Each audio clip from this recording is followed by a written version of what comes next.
ഗോവിന്ദനാമസങ്കീർത്തനം. കഥിതോ വംശവിസ്താരഃ ഭവതാ സോമസൂര്യയോഃ രാജ്ഞാം ചോഭയവംശ്യാനാം ചരിതം പരമാദ്ഭുതം.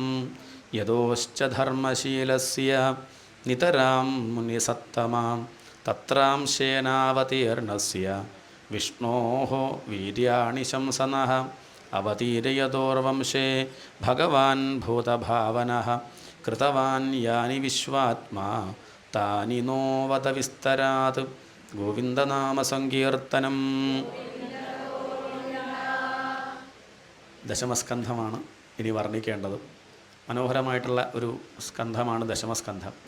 ഭാഗവതത്തിൽ 90 അധ്യായങ്ങളിലായിട്ടാണ് ഈ ദശമസ്കന്ധം വർണ്ണിക്കുന്നത്. പ്രധാനപ്പെട്ട ഭാഗങ്ങളൊക്കെ 9 അധ്യായങ്ങളിൽ വർണ്ണിക്കുക എന്നൊരു രീതി ഭാഗവതത്തിലുണ്ടത്രേ. ഒക്കെ രഹസ്യമായിട്ട് ശ്രദ്ധിക്കുന്ന ജ്ഞാനികൾക്ക് മാത്രമേ പിടികിട്ടുള്ളൂ. നമുക്കിപ്പോൾ ഒരു അധ്യായം കുറേ കഥകൾ അത്രയും ചിലരുടെ അങ്ങനെയല്ല, അതിൻ്റെ നമ്പറൊക്കെ വെച്ച് കണക്കാക്കി എന്തിൻ്റെ പ്രത്യേകത എന്താണെന്നൊക്കെ അന്വേഷിക്കുന്നവരുണ്ട്. അപ്പോൾ അങ്ങനെയുള്ളവർ പറയും, അങ്ങനെ നോക്കുമ്പോൾ ബലിചരിത്രം വാമനാവതാരം നോക്കിയാൽ 9 അധ്യായങ്ങളിലായിട്ടാണത്. പൃഥുചരിത്രം ഒക്കെ 9 അധ്യായങ്ങളിലാണ്. ഇനി ദശമസ്കന്ധം കൃഷ്ണകഥ അത് 90 അധ്യായങ്ങളിലാണ് എന്ന് പറഞ്ഞ അർത്ഥം അപ്പോഴൊരു 9 ഉണ്ട്, അതിൻ്റെ 10 ഗുണനം അതാണ്, അങ്ങനെയാണ്. അപ്പോൾ അത്രയ്ക്കും പ്രാധാന്യമുള്ളൊരു ഭാഗം എന്ന് കാണിക്കാൻ അങ്ങനെ ദശമസ്കന്ധം വർണ്ണിക്കുന്നു. കഥ ചോദിച്ച ശൗനകാദി ഋഷീശ്വരന്മാരും ഭഗവാന്റെ കഥ വിസ്തരിച്ച് പറയാൻ പ്രത്യേകം പറഞ്ഞിട്ടുണ്ട്. ശാന്തിയാണ് വേണ്ടത്, സമാധാനമാണ് വേണ്ടതൊക്കെ ശരി തന്നെ. പക്ഷേ അത് വേണമെങ്കിൽ ആദ്യം എന്ത് വേണം? മനസ്സൊന്ന് അടങ്ങണ്ടേ. ഇപ്പം നല്ല കാര്യങ്ങൾ കേൾക്കാൻ നമുക്ക് സാധിക്കണമെങ്കിൽ ആദ്യം എന്ത് വേണം? കേൾക്കാനിരിക്കണ്ടേ. ഒന്ന് ഇരുന്ന് കിട്ടിയാലല്ലേ കേൾപ്പിക്കാൻ പറ്റുള്ളൂ. അപ്പം അതുകൊണ്ടൊന്ന് ഇരിക്കണമെങ്കിൽ ആദ്യം ഒന്ന് മനസ്സൊന്ന് ശാന്താവണം. ഇപ്പം കലുഷമായിട്ടിരിക്കുകയാണ് പേപ്പറിലുള്ള വാർത്തകൾ. ഒന്നങ്ങോട്ട് അപകടം തുടങ്ങിയ പിന്നെ എല്ലാ ദിവസവും അപകടമായിട്ടുള്ള അത് ആളുകൾക്ക് മനസ്സിലായി. അതാണ് ശ്രദ്ധിക്കുന്നത് ആളുകൾ. അപ്പോഴാണ് റീച്ച് കിട്ടുക. സപ്താഹത്തിനൊന്നുമല്ല, പ്രഭാഷണത്തിനൊന്നുമല്ല. നമുക്ക് ഇങ്ങനെയുള്ള വാർത്തകളാകുമ്പോൾ ആളുകൾക്ക് ഉത്സാഹമുണ്ട്, കാണാനും കേൾക്കാനൊക്കെ നോക്കുന്നറിയുമ്പോൾ പിന്നെ അങ്ങനെയുള്ള വാർത്തകൾ കൂടുതൽ കൊടുക്കും. അല്ലെങ്കിലും ചിലർക്ക് അങ്ങനെയാണ്. പണ്ടൊരാളിങ്ങനെ കപ്പൽ മറിഞ്ഞ വാർത്ത വായിക്കുക. കപ്പൽ മറിഞ്ഞു, 200 യാത്രക്കാരുണ്ട്, 2 പേര് മരിച്ചു എന്ന് പറഞ്ഞു. എന്താണ്? അപ്പോൾ കേൾക്കണ കാരണവർ പറയാണ്, നല്ലോണം നോക്കി നോക്കൂ, 200 ആവും. എന്താ ഇത്ര വാശി? അതിപ്പോൾ 2 ആയാലും എന്താ കുഴപ്പം? അല്ല, എന്താ വെച്ചാൽ നമ്മുടെ മനസ്സിലുള്ളത് കപ്പൽ മറിഞ്ഞിട്ട് 2 പേരും അത് പോരല്ലോ എന്ന് പറഞ്ഞാൽ അർത്ഥം ഒരാളെ മരണത്തിൻ്റെ കാര്യമാണ്. എന്നാൽ പോലും ഈ ദുഷിച്ച വാർത്ത കേട്ട് അങ്ങനെ കേൾക്കാനൊരു മോഹം പലർക്കും ഉണ്ട്. അപ്പം ഇങ്ങനെയൊക്കെ കേട്ട് മനസ്സ് കലുഷമായിട്ടിരിക്കുകയാണ് ഇങ്ങനെയുള്ള കഥകളുടെ പ്രത്യേകത. അങ്ങനെയുള്ള വാർത്തയൊക്കെ അറിഞ്ഞതുകൊണ്ടും കേട്ടതുകൊണ്ടും ഒന്നും കിട്ടാനില്ല. ഉണ്ടോ? നമ്മളിനി PSC അതിനുമില്ല. ഉണ്ടോ? ഇല്ല. 60 കഴിഞ്ഞാൽ നമ്മളെന്തൊരു PSC. അപ്പോൾ അങ്ങനെയുള്ളവർക്കൊക്കെ പിന്നെയും ഇപ്പോൾ അപ്ഡേറ്റ് ഒക്കെ നോക്കി കൃത്യം നോക്കി റാങ്ക് ഫയലൊക്കെ പഠിക്കാം. ഇതിപ്പോൾ നമുക്കിപ്പോൾ എന്തായാലും എന്താ, അത്രയേ ഉള്ളൂ. നമുക്ക് സമാധാനമായിട്ടിരിക്കല്ലേ മുഖ്യം. അപ്പം അതുകൊണ്ട് ശ്രദ്ധിക്കേണ്ട വിഷയം. ഇപ്പം മനസ്സിനെ അടക്കാനുള്ള വഴിയാണ് ദശമസ്കന്ധം. ദശമസ്കന്ധത്തിൻ്റെ ലക്ഷണം നിരോധം എന്നാണ്. നിരോധം എന്ന് പറഞ്ഞ അർത്ഥം ചിത്തവൃത്തി നിരോധ എന്നാണ്. പതഞ്ജലി പറയും യോഗസൂത്രത്തിൽ, യോഗ ചിത്തവൃത്തി നിരോധ. യോഗം എന്ന് പറഞ്ഞ അർത്ഥം ചിത്തവൃത്തികളെ അടക്കലാണ്, മനസ്സിനെ ഇല്ലാണ്ടിയാക്കലാണ് നമ്മുടെ ഉദ്ദേശം. ചിലർ പറയും മനസ്സ് ശുദ്ധാക്കലാണ്. അങ്ങനെയൊന്നുമില്ല.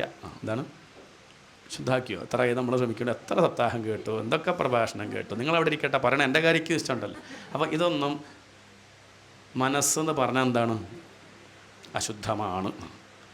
നമ്മുടെ ഉദ്ദേശം മനസ്സ് ശുദ്ധാക്കൽ എന്നൊക്കെ പറയാം. അതൊക്കെ അങ്ങനെയൊക്കെ പറയും. പക്ഷേ പ്രധാന ഉദ്ദേശം മനസ്സിനെ തന്നെ ഇല്ലാണ്ടിയാക്കല. എന്താണ്? മനസ്സിനെ ഇല്ലാണ്ടിയാക്കലാണ്. മനസ്സ് ഒന്ന് ഇല്ലാണ്ടിയാക്കാൻ പുറപ്പെടുമ്പോൾ ശുദ്ധാക്കേണ്ട കാര്യമുണ്ടോ? കസേരയെടുത്ത് വലിച്ചെറിയാൻ പുറപ്പെടുക, അപ്പോഴോ ഒന്ന് പെയിൻ്റ് അടിച്ചിട്ടാവാം വലിച്ചെറിയുക. ഇല്ല. അങ്ങനെ വലിച്ചെറിയാൻ ഉദ്ദേശിക്കുന്ന സംഗതി നമ്മൾ നന്നാക്കാൻ നിൽക്കാറില്ല. എന്ന് പറഞ്ഞാൽ അർത്ഥം നന്നാക്കണ്ടെന്നല്ല. നമ്മളുടെ ഉദ്ദേശം എന്താണ്? വലിച്ചെറിയലാണെന്ന് ആദ്യം അറിയണം. പലപ്പോഴും എന്താ പറ്റുക ചോദിച്ചാൽ നമ്മളുടെ ഉദ്ദേശം വലിച്ചെറിയലല്ല. അവിടെ കുഴപ്പം. മനസ്സിനെ ഇല്ലാണ്ടിയാക്കണമെന്ന് അധിക പേർക്കും ആഗ്രഹമില്ല. അതുകൊണ്ടാണ് വേദാന്തം എല്ലാവർക്കും ഉൾക്കൊള്ളാൻ പറ്റാത്തത്. കാരണം വേണമെന്നില്ല. നമ്മളെന്താ പറയുക? നല്ലൊരു ജീവിതം നയിച്ചാൽ പോരെ, നന്മ ഉണ്ടായാൽ പോരെ, അല്ലേ? ആരും ഉപദ്രവിക്കാണ്ടിരുന്നാൽ പോരെ, അമ്പലത്തിൽ എന്തിനാ പോകണു, ഭാഗവതം എന്തിനാ കേൾക്കണു, ആരും ഉപദ്രവിക്കാണ്ടിരുന്നാൽ പോരെ, അത് മതിയോ? ആരും ഉപദ്രവിക്കാണ്ട് അങ്ങനെ ഇരിക്കുക. അല്ല, ഉപദ്രവിക്കണം എന്നല്ല, അതല്ല പറയുന്നത് കേട്ടോ, അതല്ല. ഇനി ഇവിടെ ഈ ഒരു ക്ലേശം അനുഭവിക്കേണ്ടി വരരുത്, ആ ഒരു ഉദ്ദേശം നമുക്കുള്ളത്. മനസ്സിനെ തന്നെ അങ്ങോട്ട് എന്ത് ചെയ്യുന്നു? ഇല്ലാണ്ടിയാക്കുന്നു. ചിത്തവൃത്തി നിരോധം എന്ന് പറഞ്ഞാൽ അർത്ഥം തന്നെയാണ്. ചിത്തവൃത്തികൾ പോയാൽ എന്ത് പോയി? മനസ്സില്ല. ചിന്തകളുണ്ടെങ്കിലേ മനസ്സുള്ളൂ, ചിന്തകളുടെ കൂട്ടത്തിന് പറയുന്ന പേരാണെന്ത്? മനസ്സ്. ചിന്ത ഇല്ലാത്തൊരവസ്ഥ ആലോചിച്ച് നോക്കൂ. അപ്പോൾ ഉറക്കാണ് ഉണ്ടാവുക. എന്താണ്? ചിന്ത ഇല്ലെങ്കിൽ നമ്മൾ ഉറങ്ങും, ചിന്ത ഉണ്ടെങ്കിൽ ഉണർന്നു ആണ്. ചിന്ത പോയാൽ ഉറങ്ങും അല്ലേ? ഇപ്പോൾ പ്രഭാഷണം കേട്ടുകൊണ്ടിരിക്കുമ്പോൾ അത് മനസ്സിലാക്കാൻ പറ്റിയില്ലെങ്കിൽ എന്താ ഉണ്ടാവുക? ഉറങ്ങിക്കോളൂ എന്ന് മനസ്സ് പറയാം. ഇതൊന്നും മനസ്സിലാവണമില്ല, വെറുതെ ഈ ചൂടത്ത് ആവശ്യമില്ലാത്ത ഓരോ ഏർപ്പാട് തോന്നി. അങ്ങനെ അഥവാ മനസ്സിലാവണമെന്നുണ്ടെങ്കിലോ ഈ കേൾക്കണമെന്നല്ല മനസ്സിലാക്കുക, നമ്മുടെ മനസ്സ് വെച്ച് വേറെ എന്തൊക്കെയോ ആലോചിച്ച് അങ്ങനെ പോവുകയും ചെയ്യും. അപ്പോൾ ചിന്തകളില്ലാണ്ടിരിക്കലാണ് ഉദ്ദേശം. അത് ആദ്യ പടിയിൽ സാധിക്കില്ല. നമ്മളൊക്കെ ഇപ്പോൾ ഒരുപോലെയൊന്നുമല്ലല്ലോ. പലരും പല തരക്കാരാണ്, പലതും കേട്ട് പരിചയമുള്ളവരാണ്, ചെറുപ്പം മുതലേ പല സാഹചര്യത്തിൽ വളർന്നവരാണ്. അപ്പോൾ അങ്ങനെയൊക്കെ ഉണ്ടാകുമ്പം നമ്മളുടെയൊക്കെ സ്വഭാവം ഒരുപോലെയൊന്നുമല്ല. കുറച്ചൊക്കെ ഉള്ളിൽ എന്തുണ്ടാവും? കുറച്ച് അഹന്തയൊക്കെ നിങ്ങൾക്കില്ലെങ്കിലും എനിക്കുണ്ട്, കൂട്ടിക്കോളൂ. എനിക്ക് അത്യാവശ്യമൊക്കെ ഉണ്ട്, കയ്യിലുള്ള കൂട്ടത്തിലാണ്. അപ്പോൾ അങ്ങനെയൊക്കെ ഉണ്ടാവും. ഇതൊക്കെ കുറേശ്ശെ ഇല്ലാണ്ടായാൽ മാത്രമേ പറയുന്ന കാര്യങ്ങളൊക്കെ വേണ്ടതുപോലെ ഉൾക്കൊള്ളാൻ പറ്റുള്ളൂ. ചിലത് കേൾക്കും, പക്ഷെ വേണ്ടതുപോലെയൊന്നും ആവില്ല. കേട്ടിട്ടൊന്ന് അഭിമാനിക്കും, പക്ഷേ വേണ്ടതുപോലെയൊന്നും ആവില്ല. വേണ്ടതുപോലെ കേൾക്കണം. അതാണ് ശുശ്രൂഷുഭിഹി. എന്താ പറയുന്നത്? ശുശ്രൂഷുഭിഹി, വേണ്ടതുപോലെ കേൾക്കുക എന്നർത്ഥം. കേട്ടാൽ പോരാ.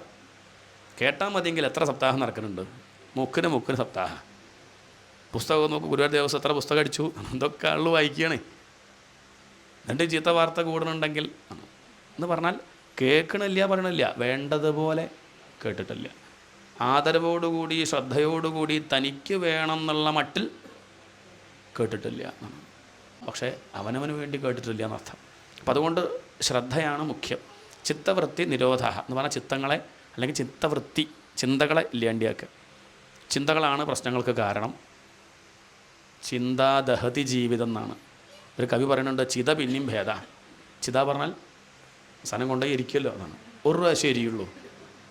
പക്ഷേ അതിൻ്റെ മുകളിലൊരു കുത്തിട്ടാൽ, ചിതയുടെ മുകളിൽ കുത്തിട്ടാൽ ചിന്ത എന്നാവും. ചിന്ത ഇരിക്കുമ്പോൾ തന്നെ ഇങ്ങനെ ദഹിച്ചുകൊണ്ട് ഇതിലും ഭേദം ഒറ്റയടിക്ക് അങ്ങോട്ട് കഴിക്കുകയായിരുന്നു. അപ്പം ജീവിച്ചിരിക്കുമ്പം ചിന്തിച്ചിരിക്കുന്നവനേക്കാൾ ഭേദം മരിച്ചു പോകണവനാണത്ര. ഇതാണ് ചിത ഒരു പ്രാവശ്യം ദഹിപ്പിക്കുള്ളൂ. ജീവിച്ചിരിക്കുമ്പോൾ ഇങ്ങനെ ഓരോ വിഷമം, എല്ലാ ദിവസവും ഓരോരോ വാർത്ത ഇതൊക്കെ കേട്ട് നമ്മളാച്ചാൽ പോകണമില്ല, പോകണമെന്ന് മോഹമില്ല. അപ്പോൾ അങ്ങനെ ഇരുന്ന് ഇതൊക്കെ ഇങ്ങനെ കേട്ട് ആകെ ഇങ്ങനെ എരിഞ്ഞ് കഴിയുകയാണ്. ആ കഴിയൽ ഒഴിവാക്കലാണ് ഈ പറഞ്ഞതിൻ്റെ ലക്ഷ്യം. എരിയൽ ഒഴിവാക്കുക. പുറമെ നമുക്ക് ഒഴിവാക്കാൻ പറ്റില്ല. എനിക്കിപ്പോൾ നിങ്ങളെ നേരെയാക്കാനൊന്നും സാധിക്കില്ല. അപ്പോൾ എന്തിനാ പ്രഭാഷണം ചെയ്യണു? അവർ അസ്ഥന ചെയ്യണമെന്ന് തന്നെയുള്ളൂ. നിങ്ങളെ നേരെയാക്കണം എന്നുള്ള ഉദ്ദേശമൊന്നും ഇല്ല. എനിക്ക് എന്നെ തന്നെ നേരെയാക്കാൻ പറ്റണില്ല. പിന്നെ അപ്പം ബാക്കിയുള്ളവരെ, ഭാര്യയെ നേരെയാക്കാൻ, മക്കളെ നേരെയാക്കാൻ പറഞ്ഞാൽ താൻ വിചാരിച്ചതുപോലെ ആക്കാൻ, അതാ പറഞ്ഞത്. നേരെയാക്കുക പറഞ്ഞപ്പോൾ അവരൊന്നും മോശമായിട്ടല്ല. അപ്പം ഞാൻ അത് പറ്റുന്നില്ല എന്നർത്ഥം. അച്ഛനെയും അമ്മയും അതൊന്നും സാധിക്കൂല. അതുകൊണ്ട് ആധ്യാത്മിക പദ്ധതിയിൽ അവനവൻ്റെ കാര്യം മാത്രമേ നോക്കാവൂ. സ്വാർത്ഥരാവണം. ഇവിടെ വന്നാൽ തൻ്റെ കാര്യം നോക്കുക. അതിനാണ് നല്ലൊരു കസേര ഉണ്ടോ നോക്കുക, ഫാൻ്റെ ചുവട്ടിൽ പോയിരിക്കുക, പുസ്തകം നോക്കിയിരിക്കുക. അതല്ലാതെ അടുത്തുള്ള ആളെ സൗകര്യം അതൊന്നും നമ്മളെ ഏൽപ്പിച്ചിട്ടില്ല. അതിന് നിൽക്കണ്ട. സന്യസിക്കുമ്പോൾ ആരെങ്കിലും ഭാര്യയും മക്കളെയൊക്കെ സന്യസിപ്പിക്കാറുണ്ടോ? ഉണ്ടോ? മിണ്ടനല്ല. അയാൾ നാട് വിട്ട് പോവുകയുള്ളൂ. കാരണം അവരെ പറഞ്ഞ ബുദ്ധിമുട്ടാണ്. അവർ പിന്നെ കറണ്ട് ബില്ല് അടച്ചില്ല, ഗ്യാസ് ഓർഡർ ചെയ്തിട്ടുണ്ട്, വന്നാൽ പൈസ കൊടുക്കണമെന്നൊക്കെ പറഞ്ഞ അവസാനം സന്യസിക്കലുണ്ടാവില്ല. അതൊന്നുമില്ല. കഴിഞ്ഞു വിട്ടു പോയി, അത്രയേ ഉള്ളൂ. ഇതുപോലെയാണ് ആധ്യാത്മിക വിഷയങ്ങൾ. ശ്രദ്ധ വന്നാൽ മറ്റുള്ളവരൊപ്പമുള്ളവരുടെ കാര്യമൊന്നും ശ്രദ്ധിക്കലല്ല. അങ്ങനെ നോക്കിയിരുന്നിട്ട് കാര്യമില്ല. അതിൻ്റെ ആവശ്യമില്ല. കുറഞ്ഞ സമയമേ ഉള്ളൂ എന്ന് മനസ്സിലാക്കിയാൽ തലയ്ക്ക് തീ പിടിച്ചാൽ നമ്മൾ ഓടില്ലേ? എങ്ങോട്ടോടും? കിണറന്വേഷിക്കില്ലേ? ഇല്ല, അവിടെ ഇരിക്കുക, പിടിക്കട്ടെ. ഇല്ല, തലയ്ക്ക് തീ പിടിച്ചാൽ വെള്ളം എങ്ങനെ അന്വേഷിക്കും? അതുപോലെ പ്രദീപ്ത ശിരഹ ജലരാശിമിവ എന്നാണ്. പ്രദീപ്ത ശിരഹ, തലയ്ക്ക് തീ പിടിച്ചവൻ ജലരാശി അന്വേഷിക്കും പോലെ ആരന്വേഷിക്കും? സത്ശാസ്ത്രം അല്ലെങ്കിൽ നല്ല ഗുരുനാഥന്മാരെ ആരന്വേഷിക്കും? ശിഷ്യനെ അന്വേഷിക്കും. ഇനി സമാധാനമില്ല. കുറേ കാശുണ്ടാക്കി, ആരോഗ്യമൊക്കെ ഉണ്ട്, ഭാര്യയും കുട്ടികളൊക്കെ ഉണ്ട്, പക്ഷെ എന്തില്ല? സമാധാനമില്ല. പറഞ്ഞാൽ നോക്കണവർക്കൊന്നും കുഴപ്പം തോന്നില്ല കേട്ടോ. എന്താ അപ്പോൾ അയാൾക്ക് കുഴപ്പം സൂക്കടമൊന്നുമില്ല. അതല്ല, ഇത് പോരാന്നർത്ഥം. അയാൾക്ക് മനസ്സിലായി എന്ത് ഇതുകൊണ്ടൊന്നും ആയില്ല, കുറച്ച് കഴിഞ്ഞാൽ എനിക്കൊരു പ്രയാസം ഉണ്ടാവും എന്നാണ്. അത് മനസ്സിലാക്കിയ ആൾ എത്രയും പെട്ടെന്ന് ഓടുന്നത് പോലെ, ജലം അന്വേഷിച്ച് ഓടുന്നത് പോലെ ഓടണം. പരീക്ഷത്ത് അങ്ങനെ വന്നിരിക്കുകയാണ്. 7-ാം ദിവസം തക്ഷകം കടിക്കുന്ന മനസ്സിലാക്കി അദ്ദേഹം വന്നിരിക്കുന്നു. തക്ഷകം കടിക്കണതിനൊരു വിഷമം ആർക്കില്ല, പരീക്ഷത്തിനില്ല. ദശതു അലം ഗായത വിഷ്ണുഗാഥ. അദ്ദേഹം പറഞ്ഞു ദശതു, തക്ഷകം വരട്ടെ, കടിക്കട്ടെ, ആർക്കാ പ്രശ്നം? നമുക്ക് പ്രശ്നമുണ്ട് ഇല്ലേ? നമ്മൾ തക്ഷകം വരുന്ന പറഞ്ഞാൽ അതിനനുസരിച്ച് ആലോചിക്കും. ഇതിന് ശാപമോക്ഷം ചോദിക്കരുത് നമ്മളാണെങ്കിൽ. മഹർഷിയെ കണ്ടെത്തി ഇല്ലേ? ഇല്ല. നമ്മളെന്താ ചെയ്യുക? മഹർഷി ശപിച്ചു എന്നുള്ള വാർത്ത കേട്ടാൽ വേഗം മഹർഷിയുടെ അടുത്തേക്ക് ഓടും. പരീക്ഷത്ത് പോയോ? പരീക്ഷത്ത് പോയില്ല. അതാണ് പരീക്ഷത്തിൻ്റെ കേമത്തം. നമ്മൾ പോയി അവിടെ പോയിട്ട് ശാപമോക്ഷം, തക്ഷകം കടിക്കാണ്ടിരിക്കാൻ എന്തെങ്കിലും ചെയ്യാൻ പറ്റുമോ? പുഷ്പാഞ്ജലിയോ നാരായണ കവചം വായിച്ചാൽ മതിയോ എന്നൊക്കെ നമ്മൾ ചോദിക്കില്ലേ?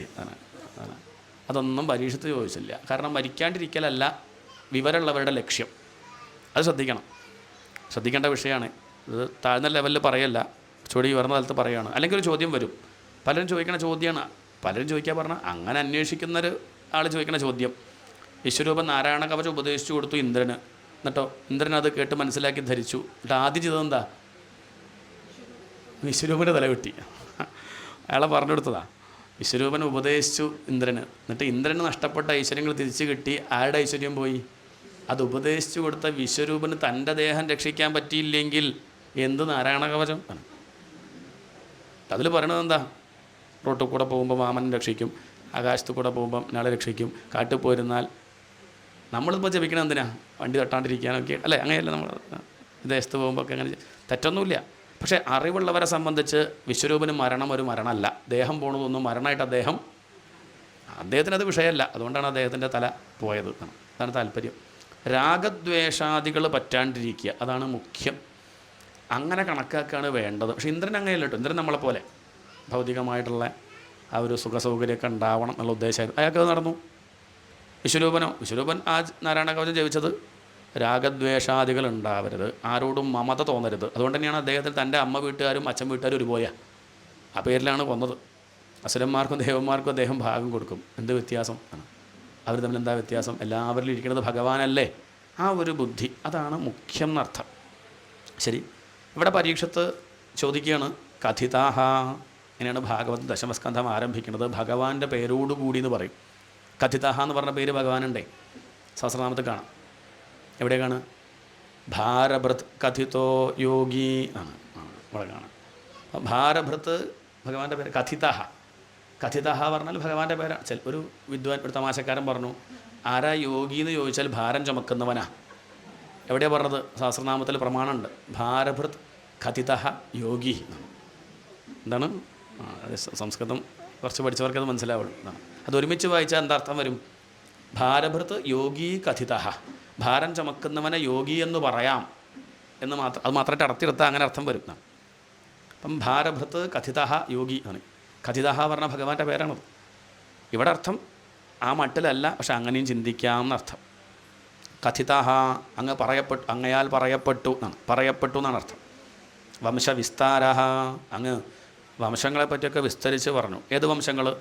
സോമസൂര്യയോഹോ, സോമവംശവും സൂര്യവംശവും.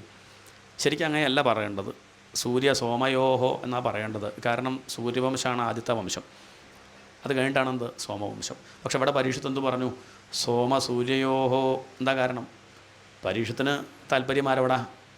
ആ സോമവംശത്തിനോടാണ്. കാരണം അവിടെയാണ് ആര്? തൻ്റെ ഭഗവാൻ കൃഷ്ണൻ അവതരിച്ചത്. അതുകൊണ്ട് സോമവംശത്തെ അദ്ദേഹം ആദ്യം പറയണം. സോമസൂര്യയോഹോ രാജ്ഞാം ചോഭയവംശ്യാനാം ചരിതം പരമാത്ഭുതം. അങ്ങ് സൂര്യവംശത്തെ പറ്റിയും സോമവംശത്തെ പറ്റിയൊക്കെ വിസ്തരിച്ച് വർണ്ണിച്ചു. പക്ഷേ അതിൽ കൃഷ്ണകഥ എത്തിയപ്പോൾ അങ്ങ് അത് ചുരുക്കി പറഞ്ഞുവല്ലോ. അതാണ് ചോദ്യം. അതങ്ങ് ചുരുക്കി പറഞ്ഞത് എന്താ? യഥോശ്ച ധർമ്മശീലസ്യ നിതരാം മുനിസത്തമ. ആ യദുവിൻ്റെ ധർമ്മശീലൻ ആണ്. യദു ആരാണ്? ആ കഥയൊക്കെ ഓർക്കണം. പ്രാവശ്യം പറഞ്ഞതാണ് ആ കഥ. യദു ധർമ്മം തെറ്റിക്കാത്ത ആളാണ്. ഒരിക്കലും അദ്ദേഹം അധർമ്മത്തിന് കൂട്ടുനിൽക്കില്ല. തൻ്റെ അച്ഛൻ പോലും അധർമ്മം ചെയ്യാൻ പറഞ്ഞിട്ടും ആര് ചെയ്തിട്ടില്ല? യദു ചെയ്തില്ല. അങ്ങനെ യയാതി ശപിച്ചു, വാർദ്ധക്യം വരട്ടെ എന്ന്. അദ്ദേഹം പറഞ്ഞു, ഒരു കുഴപ്പമില്ല, വാർദ്ധക്യം വന്നാലും സാരമില്ല, മരിച്ചു ആയാലും കുഴപ്പമില്ല, ഞാനെന്ത് ചെയ്യില്ല, അധർമ്മത്തിന് കൂട്ട് നിൽക്കില്ല എന്ന് പറയാനുണ്ടായത്. അതാണ് ആ യദുവിൻ്റെ കേമത്വം.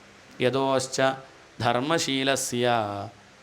ആ ധർമ്മശീലനായ യദുവിൻ്റെ വംശത്തിൽ അവതരിച്ച ഭഗവാന്റെ കഥ കേൾക്കാൻ ഞാൻ മോഹിക്കുന്നു എന്ന് പറഞ്ഞാൽ ധർമ്മിഷ്ഠനായ ഭഗവാന്റെ കഥ, അത് കേൾക്കാൻ ഞാൻ ആഗ്രഹിക്കുന്നുണ്ട്. ഇനി അത് കേൾക്കാൻ ഞാൻ അർഹനല്ലേ? അതും ആലോചിക്കണമല്ലോ. നമ്മൾ മോഹിച്ചിട്ട് ഭാഗവതൊക്കെ കേൾക്കണം. അതിൻ്റെ മുന്നേ അവനവൻ ഞാനത് കേൾക്കാൻ അർഹനാണോ എന്ന് ആലോചിക്കണ്ടേ എന്നാണ്. അർഹത പറഞ്ഞാൽ ജാതിയുടെ കാര്യമല്ല പറയണത്, അതിൻ്റെ മുകളിൽ തൂങ്ങണ്ട. ഏത് ജാതി ഏത് മതം എന്നല്ല ചോദ്യം. വിനയം ഉണ്ടോ എന്നാണ്. കേൾക്കണം എന്നുള്ള ആഗ്രഹം ശരിക്കും ഉള്ളിലുണ്ടോ അതറിയണ്ടേ. വെറുതെ വെള്ളം കുടിക്കണത് ദാഹിച്ച് കുടിക്കണതും വ്യത്യാസമുണ്ട്. വെറുതെ വെള്ളം കുടിക്കണതും ദാഹിച്ചിട്ട് കുടിക്കുമ്പോൾ വ്യത്യാസമില്ലേ. അപ്പോൾ തനിക്കിത് കേൾക്കാനുള്ള അർഹത ഉണ്ടോ? അർഹത പറഞ്ഞാൽ ആ ഒരു ശ്രദ്ധ, വിശ്വാസം, ഭക്തി തനിക്കുണ്ടോ നോക്കണം. അങ്ങനെ ഉണ്ടെങ്കിലേ ഭരിക്കുള്ളൂ. ഇവിടെ പരിശുദ്ധ പറയണത് എനിക്കിനി വേണ്ടത്ര അർഹത ഇല്ലേ, അറിയില്ല, അത്ര പുണ്യമില്ലെങ്കിലോ, അതുകൊണ്ടാണോ അങ്ങ് പറയാണ്ടിരിക്കുന്നത്. അങ്ങനെയാണെങ്കിൽ എനിക്ക് പ്രത്യേകിച്ചൊന്നും പറയാനില്ല. എനിക്കിപ്പോൾ അത് കേൾക്കാൻ പുണ്യമില്ലെങ്കിൽ നിവൃത്തിയില്ല. പക്ഷെ ഒന്ന് ഞാൻ പറയട്ടെ, എൻ്റെ മുത്തശ്ശന്മാരൊക്കെ രക്ഷപ്പെടാൻ കാരണക്കാരൻ ഈ ഭഗവാനാണ്. ഈ ഭഗവാന്റെ കൂട്ടുകാരനായതുകൊണ്ടാണ് അർജുനൻ ആ മഹാഭാരത യുദ്ധത്തിൽ വിജയസഖേ രതിരസ്തു മേ അനവദ്യ, ഭീഷ്മർ പറയണത് വിജയസഖേ, ഇനി പേടിക്കാനില്ല, എൻ്റെ പേരക്കുട്ടി വഴി തെറ്റില്ല. കാരണം കൂട്ടുകാരനായിട്ട് ആരെ കിട്ടി? കൃഷ്ണ, നിന്നെ കിട്ടിയില്ലേ, അതുകൊണ്ട് എനിക്ക് പേടിയില്ല എന്നാണ് എന്ന് പറഞ്ഞ അർത്ഥം. ആ കൂട്ടുകാരനായിട്ട് കൃഷ്ണനെ കിട്ടിയത് കൊണ്ടാണ് അർജുനനൊക്കെ ജയിച്ചത്. പിതാമഹാമേ സമരേ അമരഞ്ജയൈ ദേവവ്രതാദ്യാതിരഥൈസ്തിമിംഗിലൈ, ദേവവ്രതൻ മുതലായിട്ടുള്ള തിമിംഗിലങ്ങൾ, തിമിംഗിലം എന്നാണ് പറയുക, തിമിംഗലം എന്നല്ല. മലയാളത്തിലും അങ്ങനെ തന്നെയാണ്, തിമിംഗലം തന്നെയാണ്. പക്ഷെ നമ്മളിത് പറഞ്ഞ് ചിലതൊക്കെ ഇങ്ങനെ അപകടം വരുന്നതുണ്ട്. അപ്പം തിമിംഗിലം, ദേവവ്രതം എന്ന് പറഞ്ഞാൽ ഭീഷ്മർ.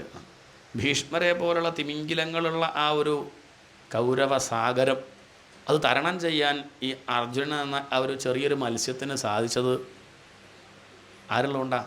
കൈവർത്തക കേശവ, അവിടെ കേശവനുള്ളത് കൊണ്ടാണ്, ഭഗവാനുള്ളത് കൊണ്ടാണ്, അർജുനൻ്റെ ഉശിരു കൊണ്ടല്ല എന്നർത്ഥം. അത് ബോധ്യം ആർക്കുണ്ട്? പരീക്ഷത്തിനുണ്ട്. ഇനി അതൊക്കെ പോട്ടെ. ദ്രൗണ്യസ്ത്ര വിപ്ലുഷ്ടമിതം മദംഗം, മദംഗം എൻ്റെ ശരീരം, എൻ്റെ കാര്യം നോക്കൂ. എൻ്റെ കാര്യം നോക്കൂ പറഞ്ഞാൽ അഹങ്കാരം കൊണ്ട് പറയുകയാണോ? ആണോ? അല്ല. നമ്മളൊക്കെ എന്ത് പറയുമ്പോഴും എന്ത് പറയും? എനിക്കൊരനുഭവം ഉണ്ടായി. ആചാര്യന്മാരൊക്കെ അങ്ങനെ അധികം ഉണ്ടാവുക. സപ്താഹത്തിൽ ഓരോ ദിവസം തൻ്റെ കേമത്ത് അങ്ങനെ ഓരോ ദിവസമായിട്ട് അങ്ങനെ, ഞാൻ അന്ന് അവിടെ സപ്താഹത്തിന് പോയപ്പോൾ, അങ്ങനെ അഹന്ത കൊണ്ട് പറയുകയാണോ? അല്ല. ഇതിലും നല്ലൊരു ഉദാഹരണം വേറെ ഇല്ല. എന്നാൽ പറഞ്ഞൊരു വേറൊരു ഉദാഹരണം ഉണ്ടെങ്കിൽ പറയൂ. പരീക്ഷിത്ത് പറയാണ്, ഞാൻ എൻ്റെ നീ പറയേണ്ടത് അഹങ്കാരം കൊണ്ടല്ല. ദ്രൗണ്യസ്ത്ര വിപ്ലുഷ്ടം ഇതം മദംഗം, എൻ്റെ ഈ ശരീരം ദ്രൗണിയാൽ, ദ്രൗണി പറഞ്ഞാൽ ദ്രോണരുടെ മകൻ. ദ്രോണർ നമുക്കറിയാലോ, ആ ദ്രോണരുടെ മകനാണ് അശ്വത്ഥാമാവ്. പണ്ട് അശ്വത്ഥാമാവ് അസ്ത്രം അയച്ചു. ആ അസ്ത്രത്തിൽ ആര് മരിച്ചു? പരീക്ഷത്ത് മരിച്ചു, അറിഞ്ഞില്ലേ? മരിച്ചിട്ടുണ്ടായിരുന്നു. പിന്നെയോ ഈശേന ആജീവിത പുനഃ, ആ മരിച്ച പരീക്ഷത്തിനെ ആര് പോയി ജീവിപ്പിച്ചു? ഉത്തര വന്ന കാൽക്കൽ വീണപ്പോൾ ഭഗവാന് പാവം തോന്നി, എന്നാൽ പിന്നെ ഭാഗവതം കേട്ടിട്ട് പോയിക്കോട്ടെ, നമ്മളെപ്പോലെ ഇപ്പോൾ കേട്ടിട്ടല്ലേ പോകുന്നുള്ളൂ. ചിലതല്ലാണ്ട് പോയവരുണ്ടല്ലോ. അങ്ങനെ ആവണ്ട, കേട്ടിട്ട് പോയിക്കോട്ടെ. കാരണം ഈ അമ്മ വന്ന് കാൽക്കൽ വീണ് നമസ്കരിച്ചു, എന്നാൽ പിന്നെ മകനെ രക്ഷിക്കണം എന്നാണ് പറഞ്ഞതേ. എന്താണ് മകനെ രക്ഷിക്കണം എന്ന് പറഞ്ഞ അർത്ഥം? എങ്ങനെ രക്ഷിക്കണം എന്നാ? കുഴപ്പമില്ലാണ്ട് പ്രസവിക്കണം എന്നാണോ? അല്ലല്ല, പ്രസവിച്ച് കഴിഞ്ഞാലും ഭാഗവതം കേൾപ്പിച്ച് രക്ഷിക്കണേ എന്നാണ് അർത്ഥം. ഇങ്ങനെ എപ്പോഴോ നമ്മുടെ അമ്മമാരോ മുത്തശ്ശന്മാരൊക്കെ പ്രാർത്ഥിച്ചിട്ടുണ്ടാവും. അല്ലെങ്കിൽ നമ്മൾ ഈ പുസ്തകത്തിന് മുന്നിൽ വന്നിരിക്കില്ല. നമ്മുടെ കേമത്വം കൊണ്ടോ നമ്മളുടെ നാമജപത്തിൻ്റെ ശക്തി കൊണ്ടൊന്നും ഇല്ല.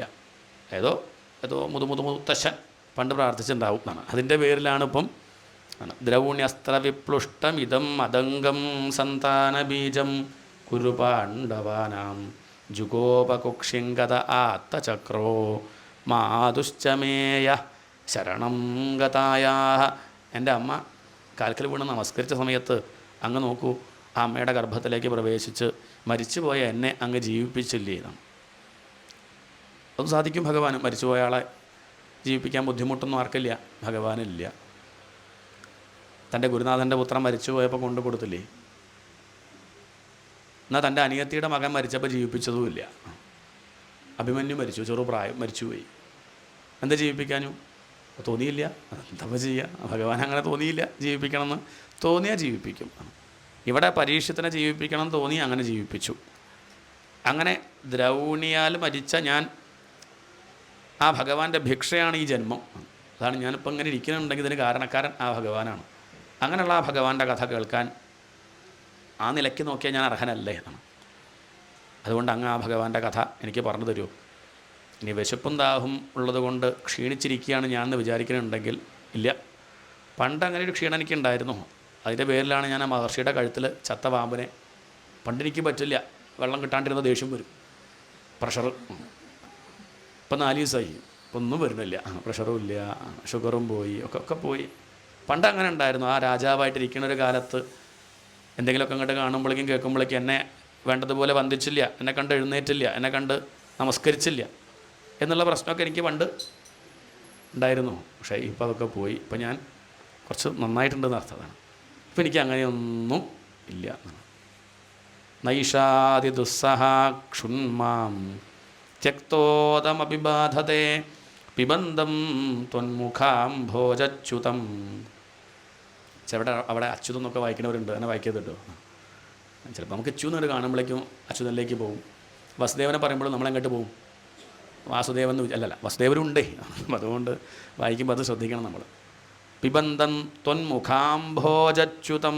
അങ്ങയുടെ മുഖാംഭോജത്തെന്ന് ച്യുതം എന്ന് പറഞ്ഞാൽ വീഴതാണ്. ച്യുതിയില്ലാത്തവനാണ് അച്യുതൻ, വീഴാത്തവൻ എന്നർത്ഥം. അങ്ങയുടെ മുഖമാകുന്ന താമരയിൽ നിന്ന് അങ്ങനെ വീഴുന്ന അമൃത്, ഏതമൃത്?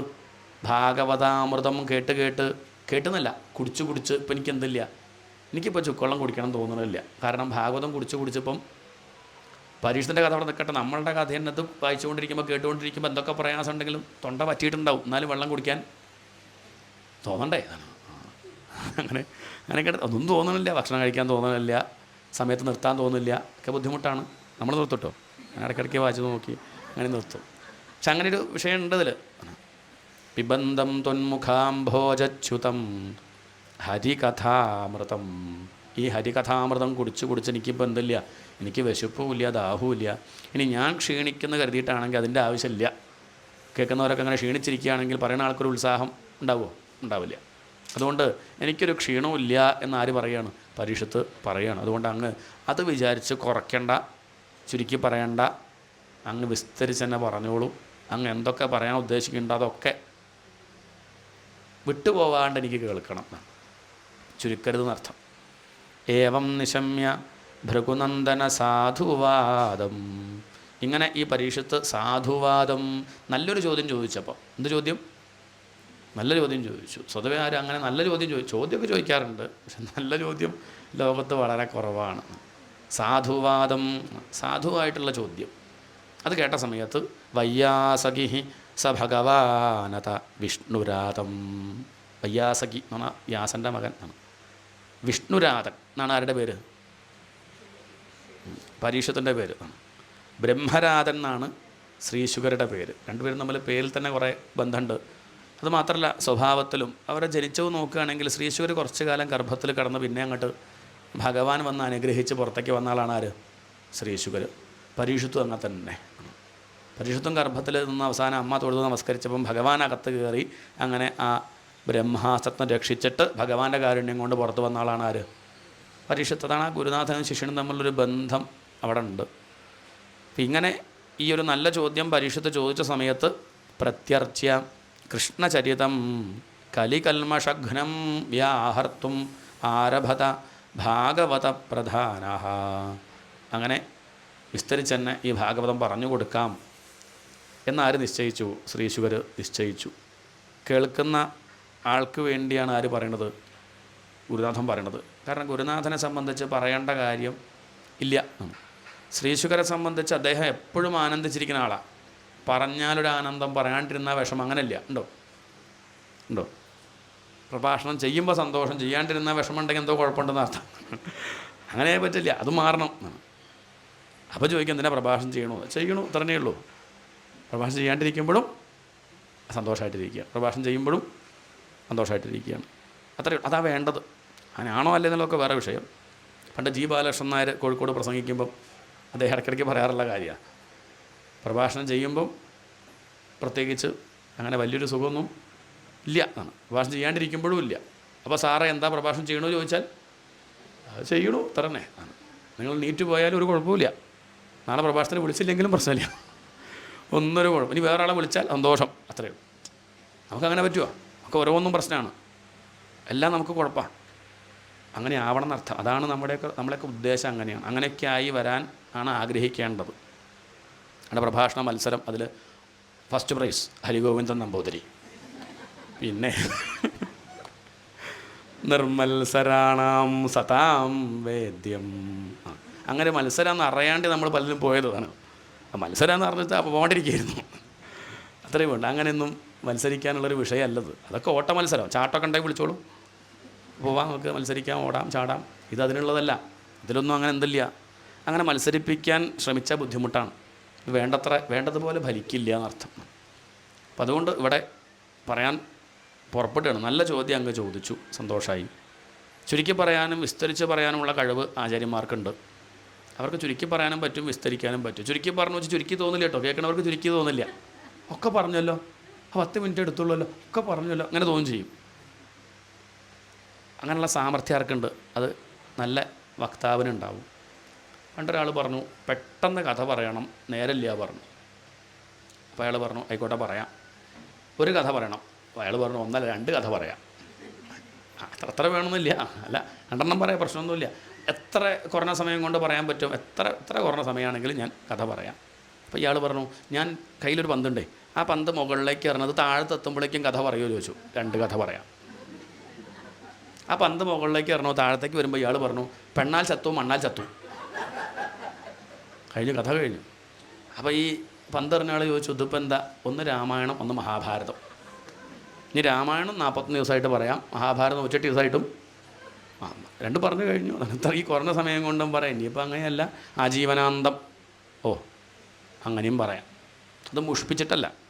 ചില അങ്ങനെ പറയും, മുഷിപ്പിച്ച് അങ്ങനെയല്ല. അങ്ങനെ രസിച്ച് ഭജന പാടും പോലെ ഇനി കഥ പറയണോ, പറയാം. 2 വിഷമമില്ല. ചുരുക്കി പറയണോ, അതും വഹിക്കും. ഇപ്പം ഇവിടെ ചുരുക്കി 3 ശ്ലോകങ്ങളെ കൊണ്ട് നവമസ്കന്ധത്തിൽ പറഞ്ഞ കാര്യമാണ്. ഇനിയിപ്പം 90 അധ്യായങ്ങളിൽ പോരാ. ഏകാദശസ്കന്ധയുടെ കഥയാണ്, അതും കൃഷ്ണകഥ തന്നെയാണല്ലോ, ഉപദേശമാണ്, ഗൗരവമുള്ള വിഷയമാണെന്നർത്ഥം. അങ്ങനെ വിസ്തരിച്ച് പറയണത്. സമ്യക് വ്യവസിതാ ബുദ്ധി തവ രാജഋഷി സത്തമാ. ആ സംബോധന എന്ന് മനസ്സിലാക്കാം. ശ്രീശുവർക്ക് പരീക്ഷത്തിനോടുള്ള ഒരു സ്നേഹം കൂടിക്കൂടി വരുന്നത് കാണാം. 1-ാം ദിവസം ഉള്ളതിനേക്കാൾ സ്നേഹം 2-ാം ദിവസം കുറച്ച് കൂടി, 3-ാം ദിവസം ആകുമ്പോഴേക്കും കുറച്ചുകൂടിയും കൂടി. പൊതുവേ അങ്ങനെയല്ല. പൊതുവേ സപ്താഹമൊക്കെ ആകുമ്പോൾ നമുക്ക് 1-ാം ദിവസമുള്ള സ്നേഹം 2-ാം ദിവസം കുറയും. ആരും ശ്രദ്ധിക്കണമില്ല, ഉറങ്ങണത് അവിടെ, കമ്മിറ്റിക്കാരൊന്നും ശ്രദ്ധിക്കുന്നില്ല. അങ്ങനെ അവസാനം എല്ലാം കൂടി ആകുമ്പോഴേക്ക് പോവാറാവും, കഴിഞ്ഞല്ലോ 7 ദിവസം. ഇതങ്ങനെയല്ല. സമ്യക് വ്യവസിതാ ബുദ്ധി. ആദ്യമൊക്കെ പരീക്ഷത്തിന് ശ്രീശുകർ രാജൻ എന്ന് മാത്രമേ വിളിച്ചിരുന്നുള്ളൂ. രാജൻ എന്നേ വിളിച്ചിട്ടുള്ളൂ. പിന്നെ ഇടയ്ക്കൊക്കെ വെച്ചിട്ട് ഇപ്പം രാജഋഷി എന്നൊക്കെ വിളിക്കാൻ തുടങ്ങി. പരീക്ഷത്തിൻ്റെ ആ ഒരു സമ്പ്രദായം കണ്ടപ്പോൾ അത് വെറും രാജാവല്ല, കുറച്ചൊക്കെ ഇയാൾക്ക് എന്ത് വന്നിട്ടുണ്ട്, മനസ്സിലൊരു അടക്കമൊക്കെ വന്നിട്ടുണ്ട്. അപ്പോൾ എന്ത് വിളിക്കാം, അദ്ദേഹത്തിൻ്റെ ഋഷി എന്ന് വിളിച്ച തെറ്റൊന്നുമില്ല. രാജഋഷി, രാജർഷേ എന്നൊക്കെ ആരെ വിളിക്കും. പ്രമോഷനാണ് പരീക്ഷത്തിന്, ശ്രീശുകരെ വിളിക്കുകയാണ്. ആദ്യമായിട്ട് ഇപ്പോഴാണ് എന്ത് വിളിക്കുന്നത്, സമ്യക് വ്യവസിതാ ബുദ്ധി തവ രാജഋഷി സത്തമാ. രാജർഷികളിൽ വെച്ച് ശ്രേഷ്ഠൻ. അതാണ് ഇപ്പോൾ ആര്, പരീക്ഷത്ത്. എന്താ ഇപ്പം അങ്ങനെ ആവാൻ കാരണം, പരീക്ഷത്തിനിപ്പം ഭാഗവത്തിനോട് മാത്രമേ താല്പര്യമുള്ളൂ. അപ്പോൾ ആരായി, അപ്പം ഭാഗവതോത്തമൻ ആണ്, രാജർഷി സത്തമനായി. നമുക്ക് ഭാഗവത്തിനോട് മാത്രമാണോ താല്പര്യം, 12:15 വരെയൊക്കെ ഒപ്പിക്കാം. അത് കഴിഞ്ഞാൽ ഊണിനോടാണ് താല്പര്യം. അത്രയേ ഉള്ളൂ. പരീക്ഷത്തിനതില്ല. ഊണും വേണ്ട, വെള്ളം വേണ്ട, ഒന്നും വേണ്ട. തൻ്റെ ആരോഗ്യമൊന്നും ഒരു വിഷയമല്ല. അത് കേൾക്കുക എന്നാണ്. തക്ഷകം വരട്ടെ, കടിക്കട്ടെ, അതൊന്നും കുഴപ്പമില്ല. തക്ഷകം വന്ന് കടിക്കണതിൻ്റെ മുന്നിൽ തീർന്നാൽ മതി. എന്ത്, അത്രയേ ഉള്ളൂ, അത്രയേ ആഗ്രഹമുള്ളൂ.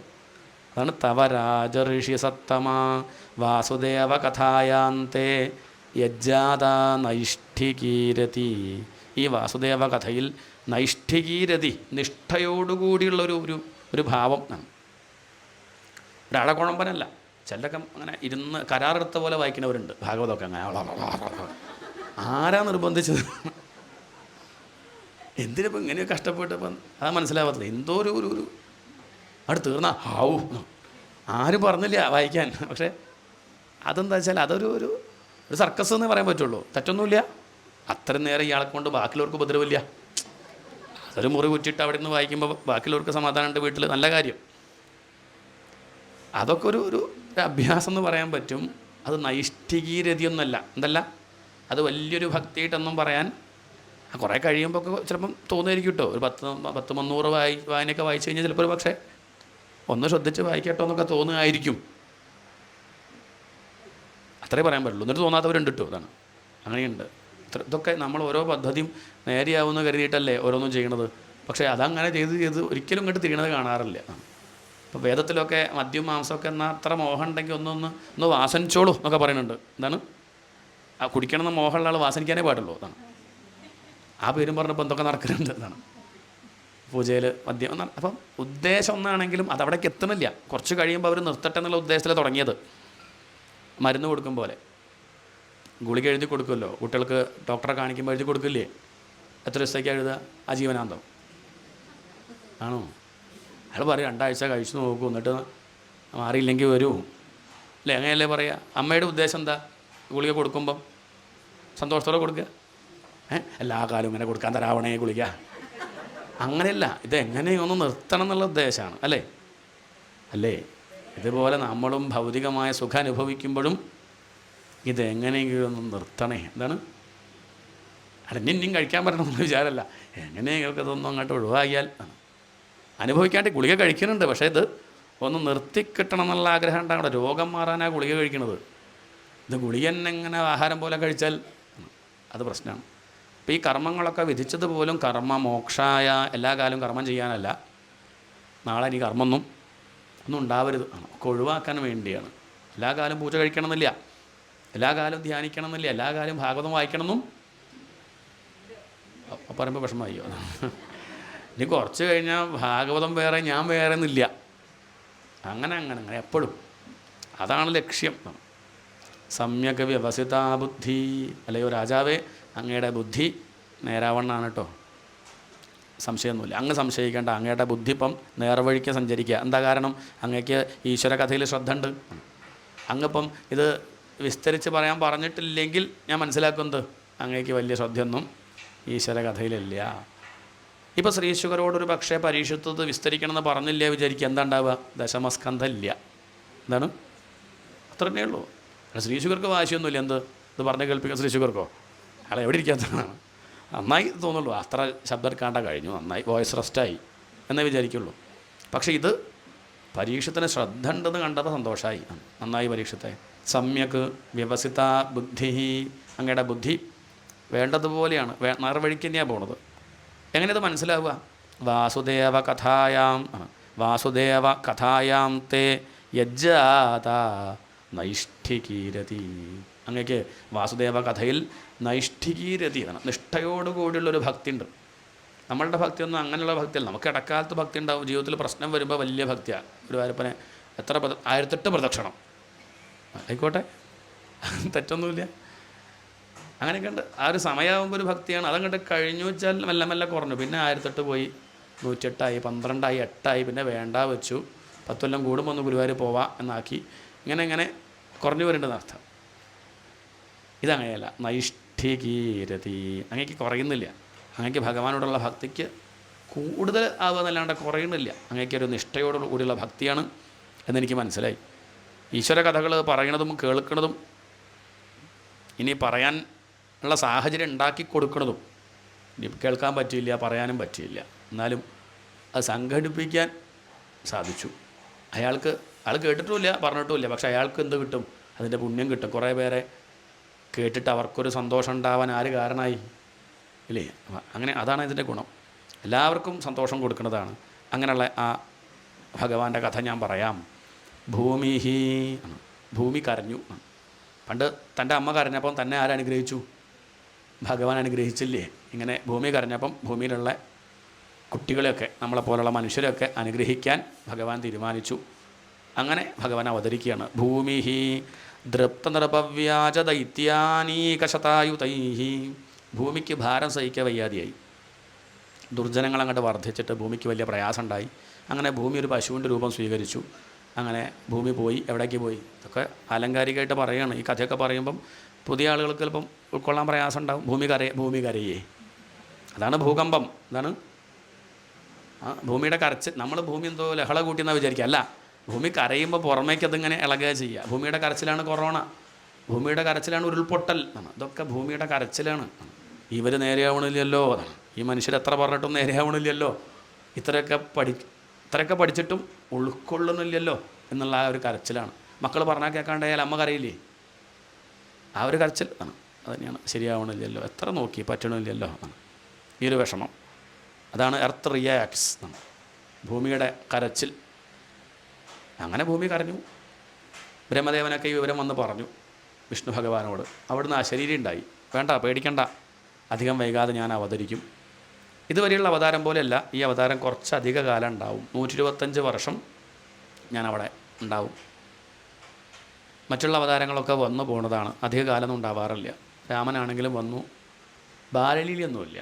രാമൻ മുട്ടുകുത്തുന്നത് കണ്ടിട്ടുണ്ടോ?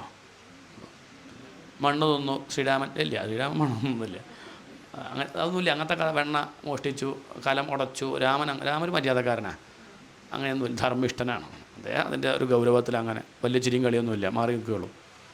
ലളിത അങ്ങനെയല്ല, ഇതെല്ലാവരുടെ ഇടയിൽ അങ്ങോട്ട് ചെല്ലും. രാമൻ്റെ അടുത്തേക്ക് അങ്ങോട്ട് പോകണം, രാമൻ ആ അടുത്ത വീട്ടിലേക്കൊന്നും പോവില്ല. കൃഷ്ണൻ അങ്ങനെയല്ല, വിളിക്കൊന്നും വേണ്ട, പറയണ്ട, ക്ഷണിക്കണ്ട, ഒന്നും വേണ്ട, അവിടെ പോയി സകല ദിക്കിലും ചെന്ന് എല്ലാവരെയും തന്നിലേക്ക് ഇങ്ങനെ ആകർഷിക്കുക. ആർക്കും ഭഗവാനെ നോക്കാണ്ടിരിക്കാൻ പറ്റില്ല. ആരും ഭഗവാനെ വേണമെന്ന് വിചാരിക്കേണ്ട, അല്ലാണ്ട് തന്നെ അവരുടെയൊക്കെ ഹൃദയത്തിൽ ആര് കയറി പറ്റും? ഭഗവാൻ കയറി പറ്റും. എന്തിനാച്ചാൽ അവരെ അനുഗ്രഹിക്കാൻ. അതാണ് ഈ ഒരു അവതാരത്തിൻ്റെ പ്രത്യേകത. 125 വർഷം ഞാൻ അവിടെ ഉണ്ടാവും. എന്നെ പൂജിക്കണം എന്ന ആഗ്രഹം നിങ്ങൾക്കുണ്ടെങ്കിൽ, ഇത്രയേ ഉള്ളൂ, ഉണ്ടെങ്കിൽ നിങ്ങൾക്കും എന്ത് ചെയ്യാം? എൻ്റെ കൂട്ടത്തിൽ അവിടെ അവതരിക്കാം. യാദവന്മാരായിട്ട് വരാം, പശുക്കുട്ടികളായിട്ട് വരാം, ഗോപികമാരായിട്ട് ദേവസ്ത്രീകൾക്ക് വേണമെങ്കിൽ വരാം. അങ്ങനെയൊക്കെയുള്ളൊരു സൗകര്യമുണ്ട് ഈ അവതാരത്തിൽ. മറ്റവതാരങ്ങളിൽ അങ്ങനെയല്ല. ഇനി വിളിച്ചാൽ വരൂല്ല കേട്ടോ. നരസിംഹാവതാരം ഞാൻ വരികയാണ്, നിങ്ങളൊക്കെ വേണിച്ച് എൻ്റെ കൂടെ, വേണ്ട, അങ്ങ് പോയി വന്നാൽ മതി എന്നേ പറയുള്ളൂ. കൃഷ്ണാവതാരം ആകുമ്പോൾ അവർക്കൊക്കെ ഒരു മോഹമുണ്ട്, എന്തെങ്കിലും ഒരു റോള് കിട്ടിയിരുന്നെങ്കിൽ, എന്തെങ്കിലുമൊക്കെ ഒന്നായിട്ട്.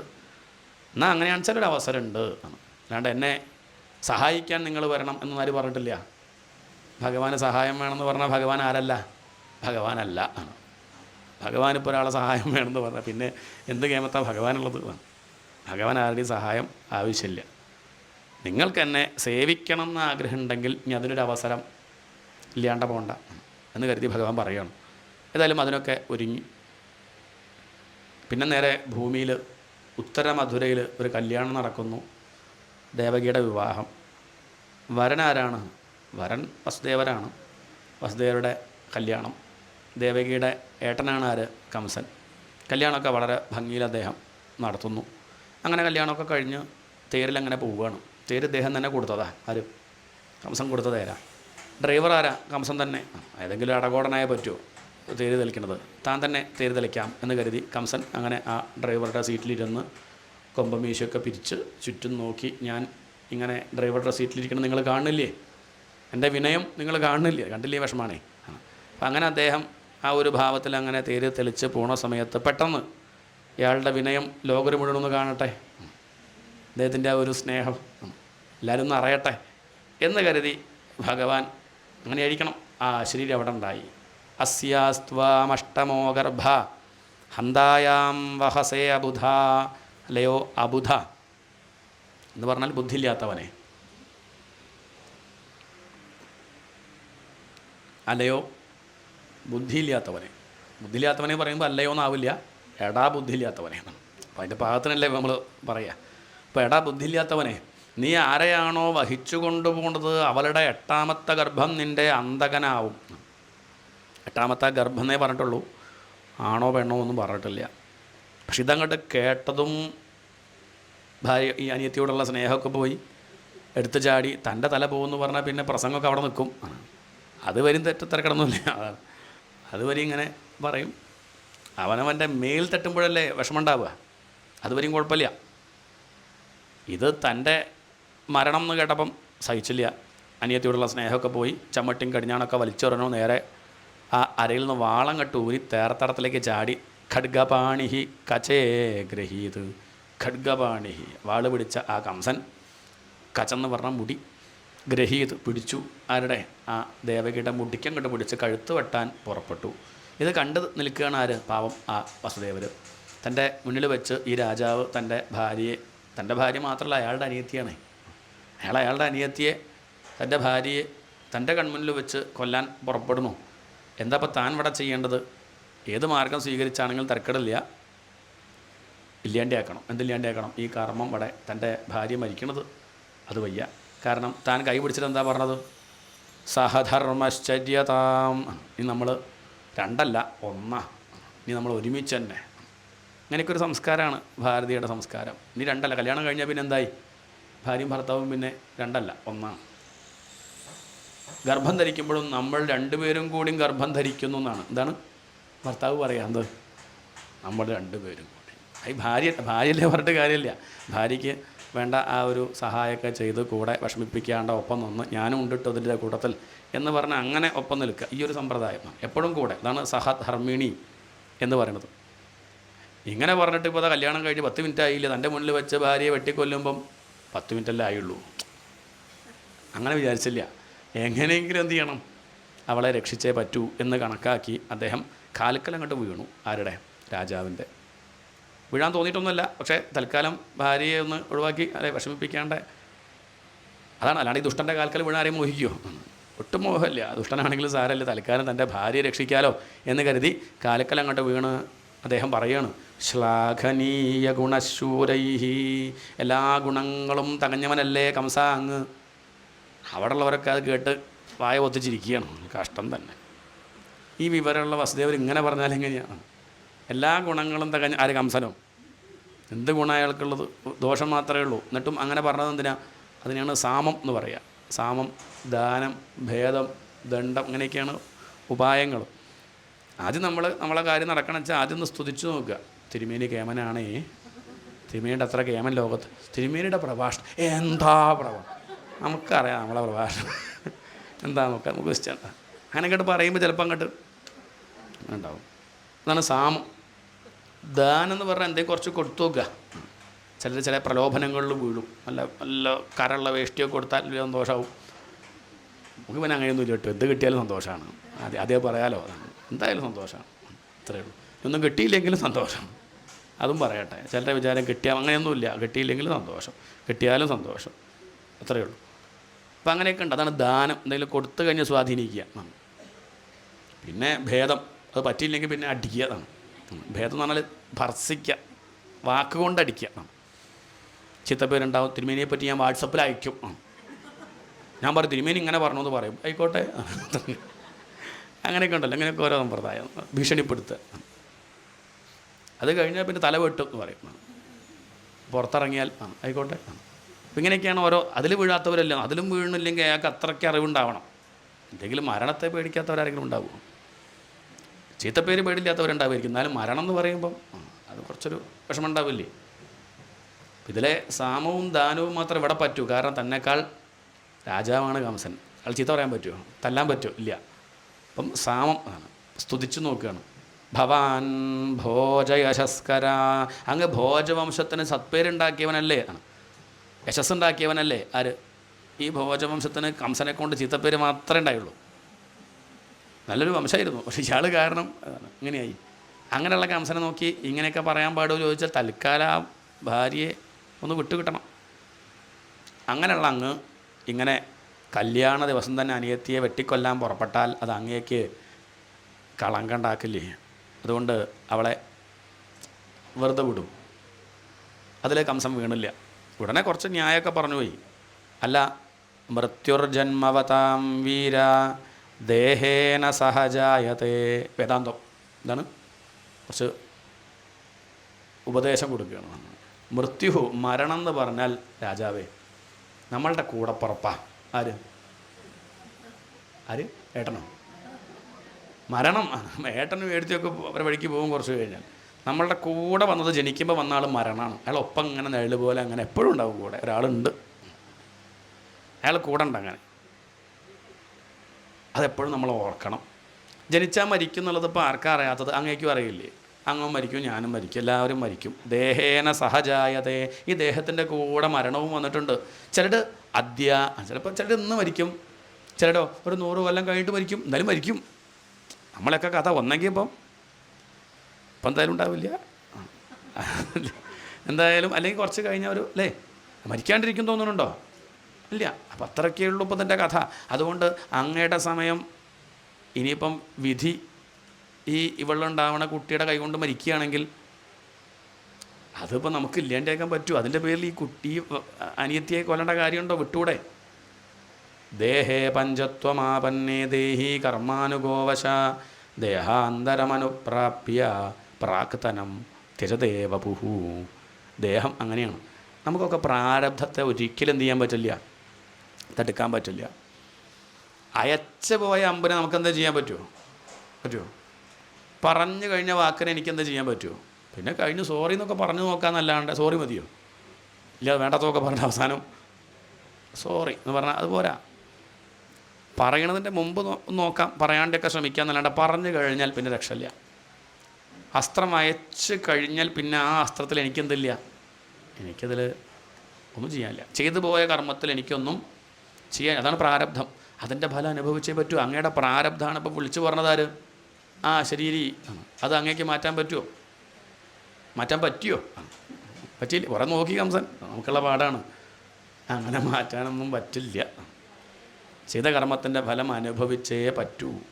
കുറേയൊക്കെ കംസൻ ശ്രമിച്ചിട്ടും കംസനതൊന്നും മാറ്റാൻ സാധിച്ചിട്ടില്ല. അതാണ് പരീക്ഷത്തും കംസനും തമ്മിലുള്ള വ്യത്യാസം. കംസൻ പ്രാരബ്ധത്തെ മാറ്റാൻ ശ്രമിച്ചുകൊണ്ടിരുന്നു. പരീക്ഷത്തോ 7-ാം ദിവസം തക്ഷകൻ കടിച്ച് മരിക്കും, മാറ്റാൻ നോക്കിയോ? തക്ഷകൻ എവിടെ? അവനെ ആദ്യം കൊല്ലാം.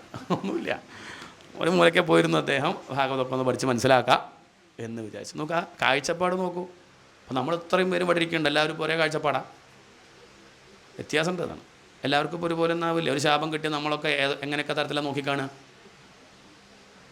അത്രയേ ഉള്ളൂ. അത് പറയാൻ സാധിക്കില്ല എന്നർത്ഥം. ഇപ്പോൾ കംസനെയും പരീക്ഷത്തിനെയും കൂടി വെച്ച് നോക്കുമ്പോൾ നമുക്ക് മനസ്സിലാവുക, കംസൻ്റെ പ്രശ്നം കണ്ടില്ലേ?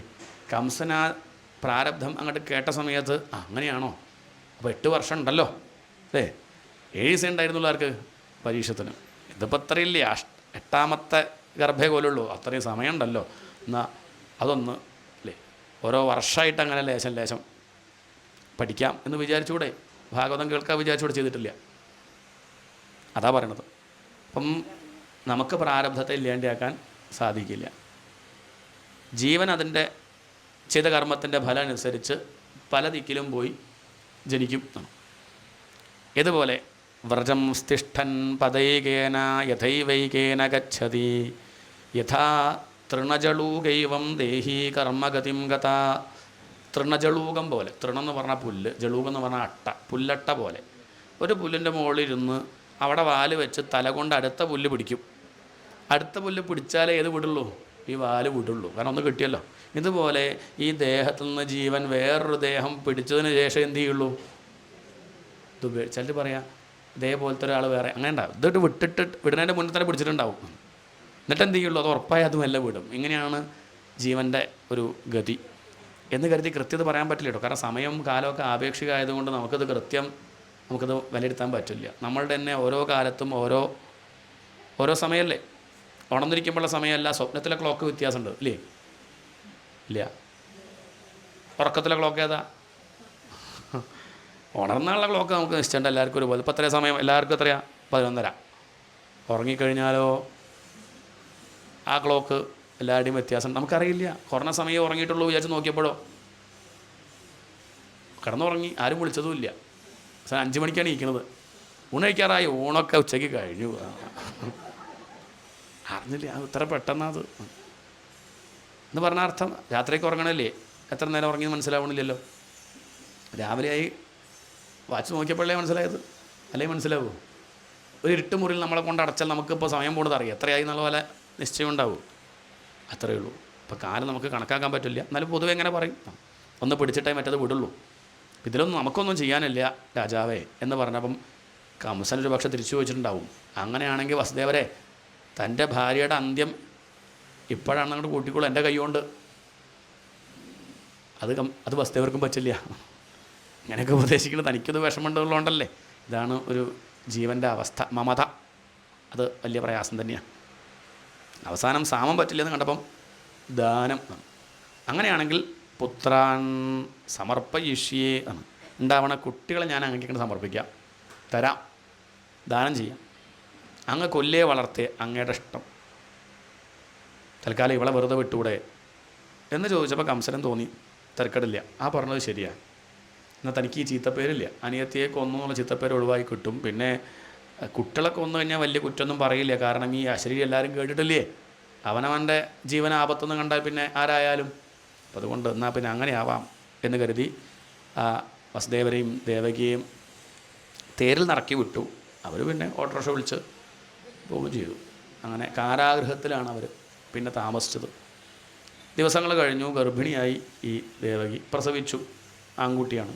കീർത്തിമാൻ എന്ന് പേരിട്ടു. ഇതൊക്കെ മനുഷ്യൻ്റെ ഒരു മമത കാണിക്കുകയാണ്. കീർത്തിമാൻ എന്ന് പറഞ്ഞാൽ നല്ല കീർത്തി ഉണ്ടാവുന്നവൻ ആണ്. ഇപ്പം മരിക്കും, അത് അച്ഛനും നിശ്ചയുണ്ട്, അമ്മയ്ക്ക് നിശ്ചയുണ്ട്. എന്നിട്ടും ഇങ്ങനത്തെ ഒരു നമ്മളങ്ങനെയല്ലേ പേരിടുക, ഉണ്ടാവണമെന്നുണ്ടെങ്കിൽ നമ്മൾ നല്ല പേരല്ലേ ഇടുള്ളൂ. കീർത്തിമാൻ, നല്ല കുറേ കാലം ജീവിക്കുന്നവൻ, നല്ല പേരുള്ളവൻ എന്നൊക്കെ പേരിട്ടു. ലാളിച്ചുകൊണ്ടിരിക്കുമ്പം വാസുദേവർ പറഞ്ഞു, മതി, അധികം ലാളിക്കണ്ട, ഞാനാണ് വാക്ക് പറഞ്ഞത്, കൊണ്ടു കൊടുക്കണം എന്ന് പറഞ്ഞ് പിടിച്ചു വാങ്ങുന്നു. അദ്ദേഹം ആ ഉണ്ണിയും കൊണ്ട് പോകുന്നു. കിം ദുസ്സഹന്നു സാധൂനാം വിദുഷാം കിം അപേക്ഷിതം കിം അകാര്യം കദര്യാണാം ദുസ്ത്യജം കിം ധൃതാത്മനാം. ഈ ഉണ്ടായ ഉണ്ണിയെ ഒരു അച്ഛൻ കൊല്ലാൻ കൊണ്ടുപോകുക പറഞ്ഞാൽ വസുദേവർ മോശക്കാരനാണോ? അങ്ങനെ വിചാരിക്കരുതേ എന്നാണ്. സജ്ജനങ്ങൾക്ക് വാക്കാണ് വലുത്. തൻ്റെ മുഖ്യധർമ്മം ഭാര്യയെ രക്ഷിക്കല. അദ്ദേഹമാണ് വാക്ക് പറഞ്ഞത്. ഭാര്യയെ രക്ഷിക്കാൻ വേണ്ടി എന്ത് പറഞ്ഞു? ഉണ്ടാവണം ഉണ്ണിയെ സമർപ്പിക്കാമെന്ന് പറഞ്ഞു. സമർപ്പിക്കുകയാണ്. വേറൊരു രക്ഷയില്ല. അല്ലെങ്കിൽ സജ്ജനങ്ങൾക്ക് സാധിക്കാത്തതായിട്ട് എന്താ ഉള്ളത്? ദുർജനങ്ങൾക്ക് ചെയ്യാൻ പറ്റാത്ത എന്താ ഉള്ളത്? എന്ത് വൃത്തിയുടെ അവർ ചെയ്യുന്ന അർത്ഥം. രണ്ടും ശ്രദ്ധിക്കുന്ന വിഷയമാണ്. മനോഹരമായിട്ടുള്ളൊരു ശ്ലോകമാണ്. കിം ദുസ്സഹം നോ ആണ്. സാധൂനാം വിദുഷാം കിമപേക്ഷിതം കിം അകാര്യം കദര്യാണാം ദുസ്ത്യജം കിം ധൃതാത്മനാം. ആ ഉണ്ണിയും കൊണ്ട് പോവുകയാണ്. കംസനെ തട്ടി ഉണർത്തി ഈ ഉണ്ണിയെ കാണിച്ചു. കംസൻ ആ ഉണ്ണിയെ കണ്ടപ്പം കൊല്ലാൻ തോന്നിയില്ല അത്രേ. വരുന്ന വഴിക്ക് തന്നെ ആ ഉണ്ണിയെ കണ്ട് അമ്മമാരൊക്കെ, അവിടെയുള്ള മുത്തശ്ശിമാരൊക്കെ പറയുന്നുണ്ട്, അമ്മാവൻ്റെ സമ്പ്രദായ ആണ്. ചിലർ പറയുമല്ലോ, ഉണ്ടാകുമ്പോൾ തന്നെ ഉണ്ടായ അപ്പം തന്നെ ചായയൊക്കെ പറയും, ഇത് അമ്മയുടെ അച്ഛൻ്റെ ഒന്ന് ആവട്ടെ. ഉണ്ടാവുന്ന സമയത്ത് എല്ലാ കൂട്ടിലും ഒരുപോലെ തന്നെ ഉണ്ടാവുക, മനസ്സിലാവുന്നില്ല. ഇതിപ്പോൾ ഉണ്ടായിട്ടേ ഉള്ളൂ. അപ്പോഴേക്കും അവിടെയുള്ള മുത്തശ്ശിമാരൊക്കെ പറഞ്ഞിട്ട് ഇത് അമ്മാവൻ്റെ ഒരു സമ്പ്രദായം കേട്ടോ എന്നൊക്കെ ഇങ്ങനെ പറയണത് അമ്മാവൻ കേട്ടു. അപ്പോൾ ഒരു സ്നേഹം, നിൻ്റെ സമ്പ്രദായം വെച്ചാൽ പോലെ ഉണ്ടല്ലോ എന്നൊരു വിചാരം ഉണ്ടായിട്ടുണ്ടാവാം. ആ ഉണ്ണിയെ നല്ലോണം നോക്കി. അതാണെന്ന് എന്തോ പറയണമുണ്ടാ. അമ്മാമ്മ വിളിക്കുക വിചാരിച്ചു. അതിശല് അമ്മ വിളിക്കേണ്ട മുന്നേ ഇയാൾ അമ്മാമ്മ വിളിക്കണ്ടല്ലോ. അപ്പോൾ തൻ്റെ സമ്പ്രദായം തന്നെ എന്ന് കണക്കാക്കിയിട്ടുണ്ടാവാം. കൊല്ലാൻ തോന്നിയില്ല. കംസനും ഒരു സദ്ബുദ്ധി, അല്ലെങ്കിലും ഇടയ്ക്കൊക്കെ ദുഷ്ടന്മാർക്ക് എന്തുണ്ടാവാറുണ്ട്? ഇടയ്ക്ക് സദ്ബുദ്ധി ഉണ്ടാവാറുണ്ട്. സജ്ജനങ്ങൾക്കും ഇടയ്ക്ക് ദുർബുദ്ധി ഉണ്ടാവാറുണ്ട്. അതേപോലെ ദുഷ്ടന്മാർക്ക് ഇടയ്ക്കൊക്കെ ഒരു സദ്ബുദ്ധി ഉണ്ടാവാറുണ്ട്. ഇപ്പം ഈ ഉണ്ണിയെ ലാളിച്ചു, രുമ്മ വെച്ച് തിരിച്ചു കൊടുത്തു, കൊണ്ടുപോയിക്കോളൂ. പ്രതിയാതു കുമാരോയം. ഈ ഉണ്ണിയെ എനിക്കൊരു പേടിയില്ല, ഈ ഉണ്ണിയെ കൊണ്ടുപോയിക്കോളൂ. അങ്ങനെ ഉണ്ടാവണം ഉണ്ണികളെ മുഴുവൻ എനിക്ക് കൊണ്ടുതരണ്ട. അങ്ങ് അശ്രീരി കേട്ടില്ലേ, 8ാമത്തെ കുട്ടിയാണ് എൻ്റെ അന്തകൻ, എനിക്ക് 8ാമത്തെ കുട്ടിയെ മാത്രമേ വേണ്ടൂ എന്ന് പറഞ്ഞയച്ചു. വസുദേവർ ഉണ്ണിയേയും കൊണ്ട് വലിയ സന്തോഷമൊന്നും ഇല്ലാണ്ടാണ് തിരിച്ചു പോയത്. കാരണം കംസൻ്റെ സ്വഭാവം നമ്മളെക്കാൾ നല്ലോണം ആർക്കറിയാം? വസുദേവർ അളിയനല്ലേ, വസുദേവർക്കല്ലേ നമ്മളെക്കാൾ നല്ലോണം ഇയാളുടെ സ്വഭാവം അറിയുക. കാരണം അദ്ദേഹത്തിൻ്റെ സ്വഭാവം മാറിക്കൊണ്ടിരിക്കും, ഒരു പ്രത്യേക സമ്പ്രദായം. അങ്ങനെ അദ്ദേഹം തിരിച്ചു പോയി. അവിടേക്ക് ഭഗവാന്റെ നിശ്ചയപ്രകാരം വസുദേവരെത്തി. അത് പ്രത്യേകം മനസ്സിലാക്കണം. ഭഗവാന്റെ നിശ്ചയപ്രകാരം വസുദേവരെത്തി. അദ്ദേഹം പറഞ്ഞു, കംസ, ഇപ്പം ഉണ്ടായതൊക്കെ ഞാൻ അറിഞ്ഞു, അശരീരി ഉണ്ടായില്ലേ, അത് കേട്ടു, 8ാമത്തെ കുട്ടി കൊല്ലുന്നു. അപ്പം ഞാൻ കരുതി അങ്ങയുടെ ഒരു സ്വഭാവം വെച്ചിട്ട് ഉണ്ടാവുന്ന കുട്ടികളൊക്കെ അങ്ങ് കൊല്ലുന്നാണ് വിചാരിച്ചത്. പക്ഷേ ആ ഉണ്ടായ ഉണ്ണി അങ്ങ് തിരിച്ചു കൊടുത്തൂലേ, നന്നായിട്ടു, നല്ല കാര്യം അത്. കാരണം നമ്മൾ ഒരാളെ ദ്രോഹിക്കുക പറഞ്ഞാൽ മോശമല്ലേ, അതിൻ്റെ ഒന്നും കാര്യമില്ല, നല്ല കാര്യം, നന്നായി. ഇപ്പം താൻ മരിക്കാൻ തന്നെ തീരുമാനിച്ചു അല്ലേ?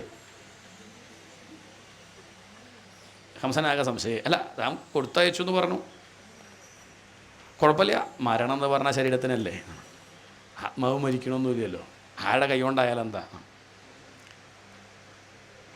അല്ല നാരദരെ, 8ാമത്തെ ഗർഭം എൻ്റെ അന്തകനാവുന്നാണ് പറഞ്ഞത്. ഇത് 1ാമത്തെ കുട്ടിയല്ലേ, 1, 8 എന്നൊക്കെ നമ്മളിപ്പോൾ എങ്ങനെ തീരുമാനിക്കുക? അതൊന്നും നമുക്ക് പറയാൻ പറ്റില്ല. നമ്മൾ സൂക്ഷ്മമായിട്ട് നോക്കുമ്പോഴാണ് നമുക്ക് മനസ്സിലാവുക. നമ്മളിതിപ്പോൾ ഓരോന്ന് പറഞ്ഞാൽ നമ്മളിങ്ങനെ ഓരോന്നിനെ വിളിക്കുക. ഞാൻ 1 വിളിച്ചാൽ നിങ്ങൾ ചിലപ്പോൾ 8 നാം വിളിക്കുന്നുണ്ടാവുക. നമുക്ക് പറയാൻ പറ്റുമോ? കൃത്യമായിട്ട് പറയാൻ പറ്റുമോ? ഓരോ ദിക്കിലും ഓരോ സമ്പ്രദായമല്ലേ. ഇനിയിപ്പോൾ 10 പേര് വട്ടത്തിലിരുന്നാൽ ആരാ 1ാമൻ, ആരാ 8ാമൻ? ഇപ്പം എത്ര പേര് പഠിക്കുന്നുണ്ട്? ആരാ 8ാമൻ എണീക്കൂ? അങ്ങനെ പറഞ്ഞാൽ പറ്റുമോ? ആരെ വേണമെങ്കിൽ 8ആക്കാം. അവിടെ നിന്ന് എണ്ണിയാൽ 8 അവിടെ ആയിരിക്കും, ഇവിടെ നിന്ന് എണ്ണിയാലോ ഇവിടെ ആയി. നേരത്തെ 96 എന്ന് പറഞ്ഞ ആളാണ് ഇപ്പോൾ 8ആയത് ഇവിടെ നിന്ന് എണ്ണുമ്പോൾ.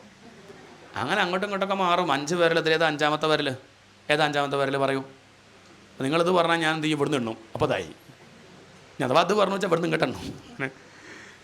അത്രയുള്ളത് സാമർഥ്യം പോലെയാണ്. അപ്പോൾ നേരത്തെ 5 എന്ന് പറഞ്ഞത് എന്താവും, അവിടുന്ന് തന്നെയാണ് 1 ആയി. 1 പറഞ്ഞത് എന്തായി, 5 ആയി. അങ്ങനെ ആകുമ്പം 1 5 ആവെങ്കിൽ 1 8 ആവില്ലേ, 8 1 ആവില്ലേ. ചിലപ്പം ഇപ്പോൾ വന്ന ആളാവും 8-ാമൻ. അതെങ്ങനെ നമ്മൾ കണക്കാക്കും? ആകെ കംസന് പ്രയാസമായി. ശരി, ഒക്കെ അങ്ങയുടെ ഇഷ്ടം എന്ന് പറഞ്ഞാൽ ആര് പോയി, നാരദർ പോയി. ഭഗവാൻ നാരദരോട് പറഞ്ഞിട്ടുണ്ട്, ആ കുട്ടികളുടെയൊക്കെ പ്രാരബ്ധം അത്രയേ ഉള്ളൂ, കംസൻ്റെ കൈകൊണ്ട് മരിക്കാനാണ്. അവരുടെ ഓരോരുത്തർക്കും ഓരോ പ്രാരബ്ധം ഉണ്ടാവും. ഇപ്പം നമുക്കൊന്നും ചെയ്യാൻ പറ്റില്ല, നമുക്കങ്ങനെ നോക്കി നിൽക്കാനേ പറ്റുള്ളൂ. നമ്മളെ മക്കളെ കാര്യത്തിൽ നമുക്ക് എന്തേ പറ്റുന്നുള്ളൂ. അത് പറയുമ്പോൾ മനസ്സിലാവണ കാര്യം പറയണം. അങ്ങനെ നോക്കി നിൽക്കാം, അല്ലാതെ ഇപ്പോൾ ഒന്നും ചെയ്യാനില്ല. പറയണ്ടെന്നല്ല, പറഞ്ഞു നോക്കൂ, കുറേയൊക്കെ പറഞ്ഞു നോക്കാം. എന്നാൽ പറഞ്ഞു നോക്കിയില്ലാനുള്ള വിഷമം ഉണ്ടാവില്ല, ഇല്ല ആ വിഷമം കൂടി ഉണ്ടാവും. പറയേണ്ടതൊക്കെ പറയാം. ചില കാര്യത്തിൽ നമുക്കൊന്നും ചെയ്യാനില്ല. ഓരോ ജീവൻ അതിൻ്റെ പ്രാരബ്ധമുണ്ട്, അത് അനുഭവിക്കേണ്ടത് അനുഭവിക്കും. അതനുഭവിക്കട്ടെ വയ്ക്കുക എന്നല്ലാണ്ട് എന്താ ചെയ്യാൻ സാധിക്കുക. അപ്പം അതുകൊണ്ട് ഈ കുട്ടികൾക്ക് അതാണ് പ്രാരബ്ധം. അവരെന്തോ ആ പാകത്തിനുള്ള കർമ്മം ചെയ്തിട്ടുണ്ടാവണം എന്നാണ്. നമ്മൾ കണ്ടില്ല പറഞ്ഞിട്ട് കാര്യമില്ല. നമ്മൾ നോക്കുമ്പോൾ അയാൾ നല്ല മനുഷ്യനല്ലേ, എൻ്റെ അറിവിൽ എന്തായാലും അയാൾ ആർക്കൊരു ഉപദ്രവം ചെയ്തിട്ടില്ല. എന്നിട്ടും അദ്ദേഹം എങ്ങനെയൊക്കെ വിഷമിക്കാൻ, ഇനി അയാൾ വിഷമിക്കുന്നുണ്ടോ നമുക്കറിയോ? അപ്പോൾ അയാൾ കിടക്കണത് നമ്മൾ കാണുന്നുണ്ട്, അയാളുടെ ഉള്ളിൽ എന്താ ഇപ്പം അനുഭവിക്കണം നമുക്കറിയോ? ചിലപ്പോൾ അയാൾക്ക് വിഷമമില്ലെങ്കിലോ, മക്കൾക്കാവും ചിലപ്പം വിഷമം, ഒപ്പമുള്ളവർക്കാവും ചിലപ്പം വിഷമം. അങ്ങനെയാണെങ്കിൽ അവരാണ് പാപം ചെയ്തത്, വിഷമിക്കുന്നവരാണ് എന്ത് ചെയ്തത്, ആ പാകത്തിനുള്ള കർമ്മം ചെയ്തത്. ഇതൊന്നും നമുക്ക് വിലയിരുത്താൻ പറ്റില്ല എന്നർത്ഥം, അതാ പറയേണ്ടത്. അപ്പോഴേക്കും 6 ഉണ്ണികൾ ഉണ്ടായിട്ടുണ്ട്. കംസൻ ആ 6 ഉണ്ണികളെയും അടിച്ചു കൊന്നു. ഇതിനെതിരെ നിന്നു അച്ഛനായ കംസൻ. 2 അടി അച്ഛനെയും ഒന്നാണ്ട് കൊടുത്തു ഉഗ്രസേനനാണ്. ഇനി വേണ്ട പറഞ്ഞാൽ അങ്ങേ എൻ്റെ കൈ കൊണ്ട് ഞാൻ ഇവരെ അടിച്ചു കൊന്ന പോലെ അങ്ങോട്ട് കൊല്ലുമെന്ന് പറഞ്ഞപ്പം വേണ്ട, മകൻ്റെ കൈ കൊണ്ട് മരിക്കുക എന്ന് പറഞ്ഞാൽ വിഷമല്ലേ.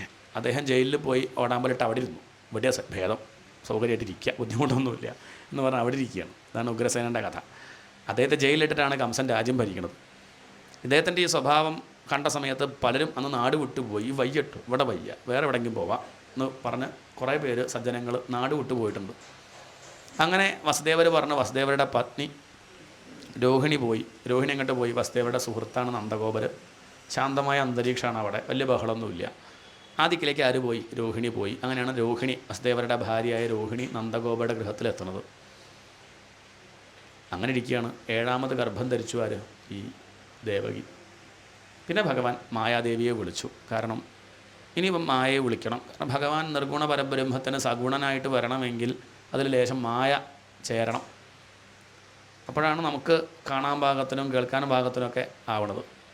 തനി തങ്കം കൊണ്ട് പണ്ടുണ്ടാക്കാൻ പറ്റില്ല. അപ്പോൾ ലേശം ചെമ്പ് ചേർക്കുമ്പോഴേ അത് വളയാവുള്ളൂ, മാലയാവുള്ളൂ. അപ്പോൾ അതുപോലെ ഭഗവാൻ ഭൂമിക്ക് അവതരിക്കുമ്പം ആദ്യം അവിടേക്കൊന്ന് നേരെയാക്കാൻ ആരെ വിട്ടു? മായയെ വിട്ടിട്ട് മായ വന്നൊക്കെ നേരെയാക്കിയാൽ ആര് വരുള്ളൂ? പിന്നെയാണ് ഭഗവാൻ അവിടേക്ക് പ്രവേശിക്കുക. ഗച്ഛദേവീ വ്രജം ഭദ്രേ ഗോപഗോഭിരലങ്കൃതം.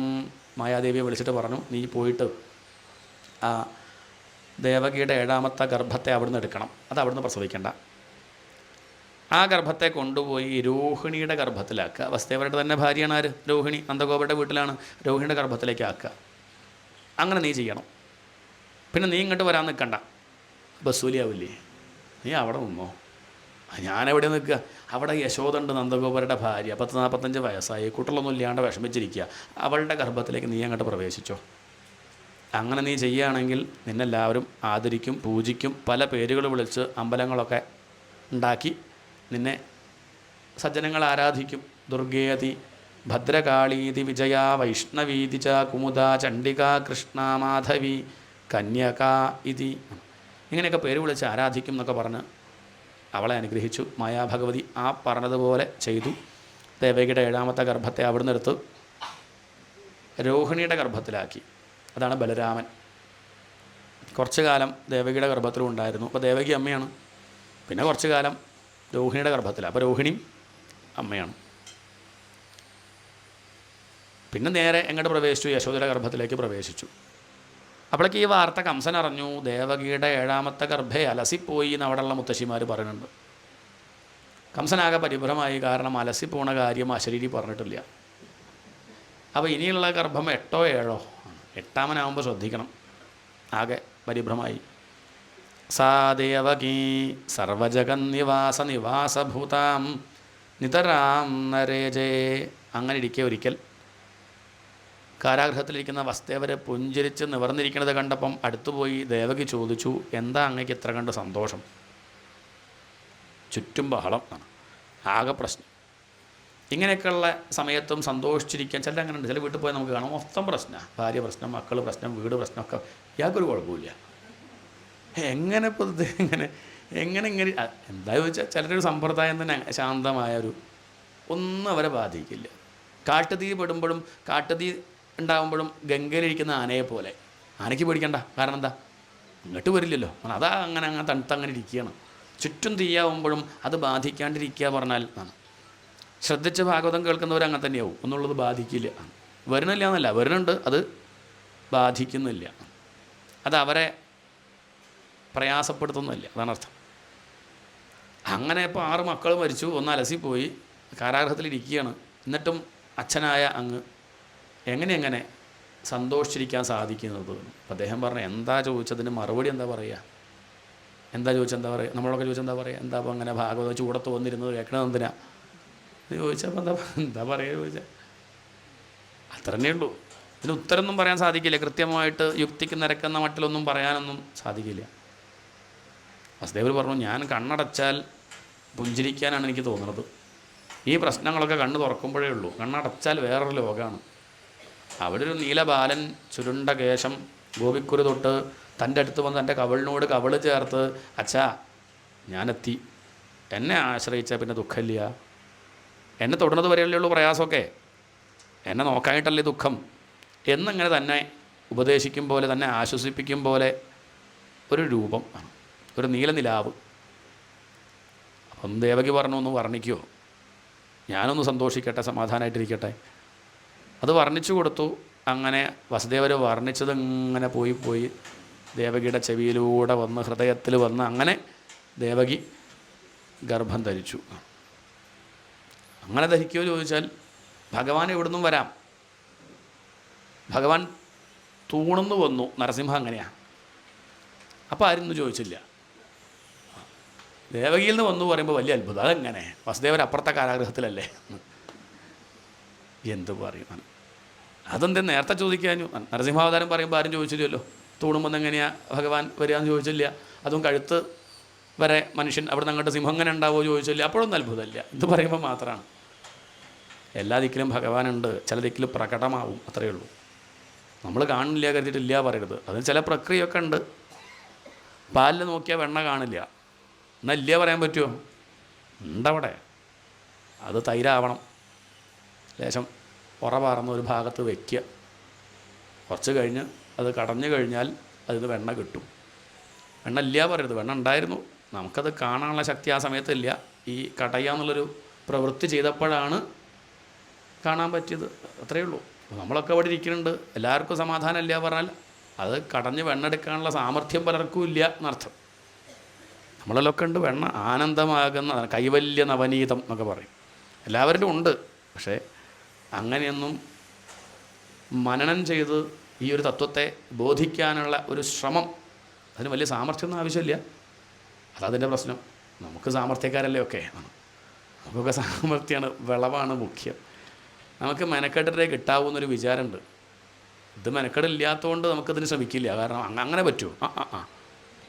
പണിയെടുത്തിട്ടല്ലേ കൂലി വാങ്ങുക? അല്ല, ഇതൊരു പണിയെടുക്കാണ്ടുള്ള സംഗതിയാണ്. അപ്പോൾ അത് നമുക്കൊരു ബുദ്ധിമുട്ടുണ്ടാവും മനസ്സിലാക്കാൻ. ഏതായാലും ഇവിടെ ദേവകി ഗർഭം ധരിച്ചു. ഈ വാർത്ത കംസനറിഞ്ഞു, കാണാനായിട്ട് വന്നു. സാ ദേവകീ സർവജഗന്നിവാസഭൂതാം. ആ ദേവകിയിൽ ഇപ്പോൾ ആരാളുള്ളത്? ഈ പ്രപഞ്ചം മുഴുവൻ ആരിലാണോ ഇരിക്കുന്നത് അയാളിപ്പോൾ ദേവകിയിലിരിക്കുക. ഇതാണ് സർവജഗന്നിവാസഭൂത നിതരാം നരേജേ ഭോജേന്ദ്രഗേഹേ അഗ്നിശിഖേ വരുദ്ധ സരസ്വതി ജ്ഞാനഖലേ യഥാ സതി. പക്ഷേ ആ ഉള്ളിലുള്ള ഭഗവാൻ അങ്ങോട്ട് പൂർണ്ണമായിട്ട് പ്രകടമാവണില്ല. നല്ലൊരു ഉപമ ഇവിടെ പറഞ്ഞു. സരസ്വതി ജ്ഞാനഖലേ യഥാ സതി. ഒന്നും പറഞ്ഞു കൊടുക്കാത്ത വിദ്വാൻ്റെ ഉള്ളിലുള്ള വിവരം പോലെ. ആരെ പോലെ? വിവരമുണ്ട്, പക്ഷേ ഭാഗവതമൊക്കെ നിശ്ചയമുണ്ട്. ചോദിച്ചാൽ പറഞ്ഞു തരില്ല. ആ ആ ആ ഞാനീ കണ്ട നേരം കൊണ്ട് ഇത്രയൊക്കെ പുസ്തകം വായിച്ച് പഠിച്ച് നിങ്ങൾക്ക് പറഞ്ഞാനാ എന്ന് പറഞ്ഞിരിക്കുന്ന ആ ഒരു വിദ്വാൻ്റെ അറിവ് പോലെ ദേവകിയുടെ ഉള്ളിൽ ആരുണ്ട്? ഭഗവാനുണ്ട്. പക്ഷേ സരസ്വതി ജ്ഞാനഖലേ, എല്ലാവരും അറിവുള്ളവരായ പ്രശ്നമാവില്ലേ? ചിലർക്ക് അങ്ങനെയൊക്കെയുള്ള വിചാരം, അതൊരു ബുദ്ധിമുട്ട്. ജ്ഞാനഖലേ യഥാസതി, അറിവുള്ള ദുഷ്ടന്മാരുണ്ടാവും. എല്ലാവർക്കും അത് ഭാഗവതം അങ്ങോട്ട് പറഞ്ഞു കൊടുത്താൽ എല്ലാവരും ആചാര്യന്മാരാവില്ലേ? പിന്നെ എന്നെ ആരാ പരിപാടിക്ക് വിളിക്കുക? അതല്ല, എല്ലാവരും ആചാര്യന്മാരാവട്ടെ. എല്ലാവരും ഞാൻ അനുഭവിക്കുന്ന ആനന്ദം എല്ലാവരും അനുഭവിക്കട്ടെ. ഒരു കാക്കയ്ക്ക് തേങ്ങാപ്പോൽ കിട്ടിയാൽ ഒറ്റയ്ക്ക് കഴിക്കുമോ? ചാവക്കാടുള്ള കാക്കയെ വിളിക്കും, കുന്നംകുളത്തുള്ള കാക്കയെ വിളിച്ച് എല്ലാവരെയും വിളിച്ചിട്ടേ കഴിക്കുള്ളൂ. കാരണം അതിൻ്റെ സ്വാദ് എല്ലാവരും അറിയട്ടെന്ന് വിചാരമുണ്ട്. മനുഷ്യർക്ക് അങ്ങനെയല്ല. അവർക്ക് തേങ്ങാപ്പോൽ കിട്ടിയാൽ വല്ല കുളത്തിൻ്റെ പക്കത്തും പോയി ആരും കാണാണ്ട് കഴിക്കുന്നത്. നിങ്ങൾക്ക് കിട്ടിയോ? എനിക്ക് കിട്ടിയില്ലല്ലോ, വീണ്ടും. കാരണം അങ്ങനെ ഒരു മത്സര ബുദ്ധി, ഒരു താരതമ്യം, ഇങ്ങനെയൊക്കെയുള്ള കുഴപ്പം ആർക്കേ ഉള്ളൂ? അത് മനുഷ്യർക്ക് മാത്രമേ ഉള്ളൂ. മൃഗങ്ങൾക്ക് അങ്ങനെയല്ല. മൃഗങ്ങൾക്കൊക്കെ ഉറുമ്പിനൊക്കെ ഒരു തരി പഞ്ചസാര കിട്ടിയാൽ കൊണ്ടുപോകും, വീട്ടിൽ കൊണ്ടുപോയിട്ട് ഭാര്യയും മക്കൾ ഒരുമിച്ച് കഴിക്കും. അങ്ങനെയൊക്കെ ഒരു സമ്പ്രദായമാണ്.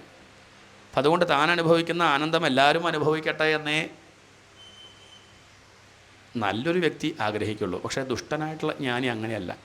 അതുപോലെ സരസ്വതി ജ്ഞാനഖലേ യഥാ സതി താം വീക്ഷ്യ കംസഹ, അവളെ കണ്ടപ്പോൾ കംസനെ മനസ്സിലായി. എന്ത് മനസ്സിലായി?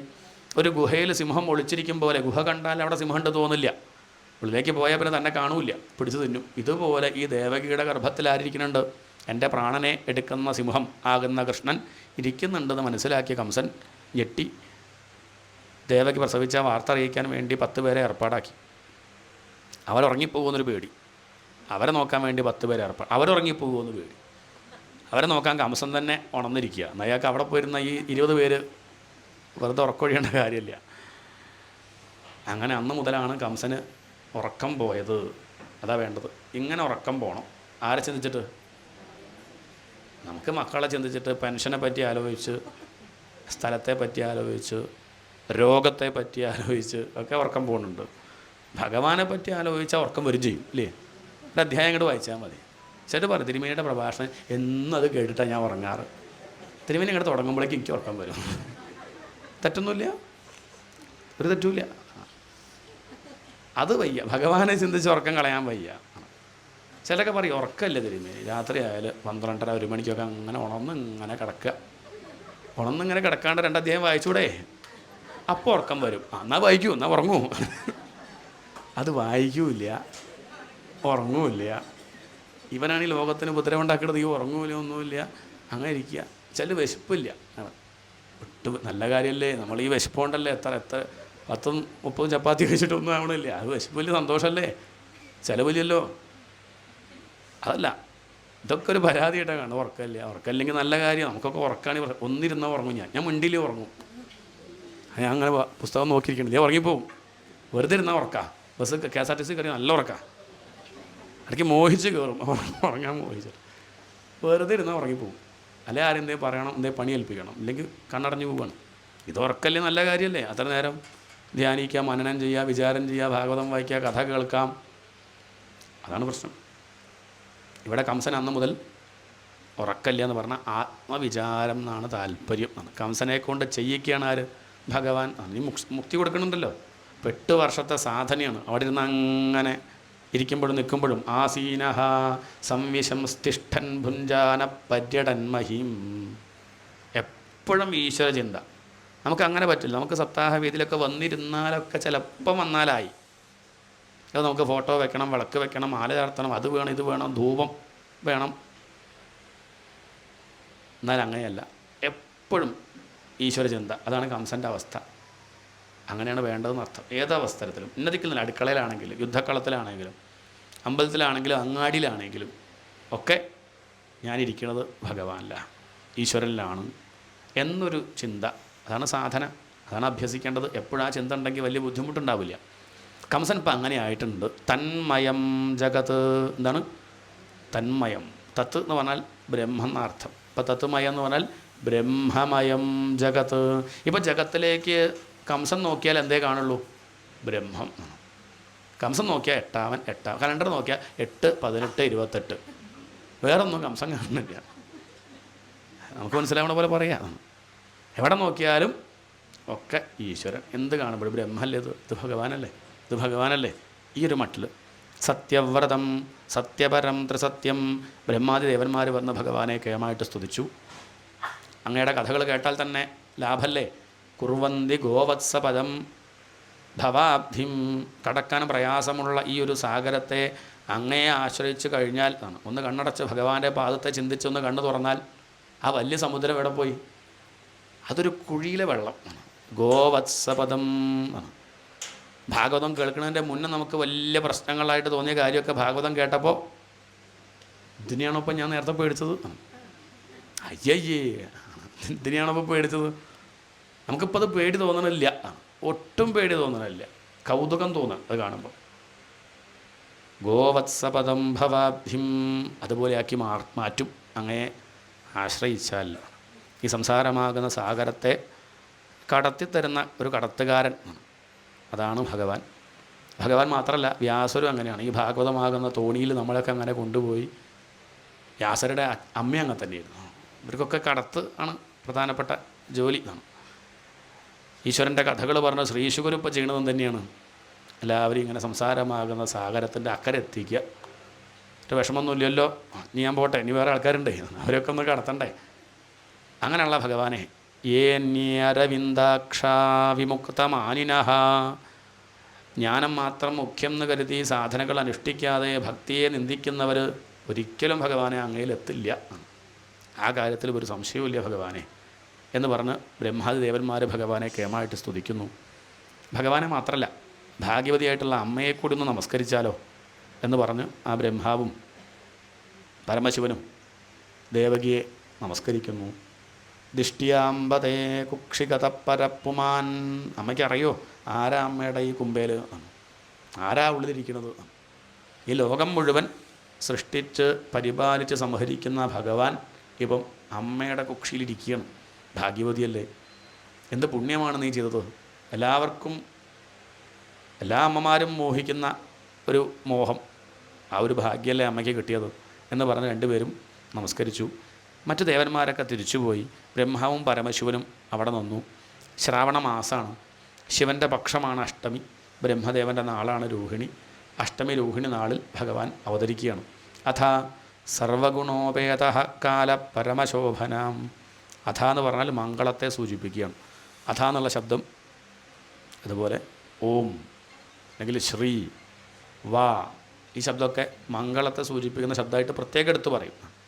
ഇപ്പോൾ ഇവിടെ അഥ സർവഗുണോപേതകാല, എല്ലാ ഗുണങ്ങളോടും കൂടിയ ഒരു കാലം.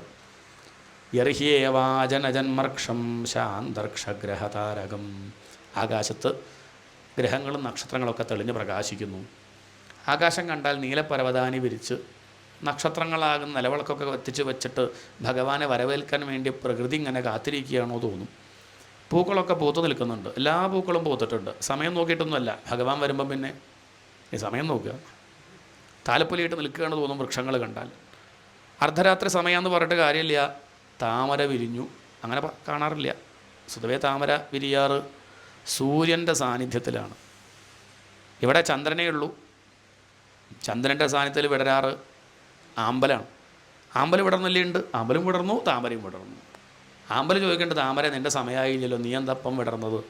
അപ്പോൾ താമര പറഞ്ഞത് അത് നീ ചോദിക്കൊന്നും വേണ്ട, നിന്നേക്കാൾ അധികാരം ഭഗവാനായിട്ട് നിൽക്കാനുള്ളത്. ഭഗവാന്റെ കണ്ണ് ആമ്പൽ പോലെ നല്ല പറയാറ്, ഭഗവാന്റെ ചുണ്ട് ആമ്പൽ പോലെയാണ് നല്ല പറയാറ്, ഭഗവാന്റെ കവിളെങ്ങനെയാണ് ആമ്പൽ പോലെ. അങ്ങനെയല്ല. നമ പങ്കജനാഭായ നമ പങ്കജമാലിനേ നമ പങ്കജനേത്രായ, എല്ലാവരും താമര കണ്ണാന്നല്ലേ വിളിക്കുക.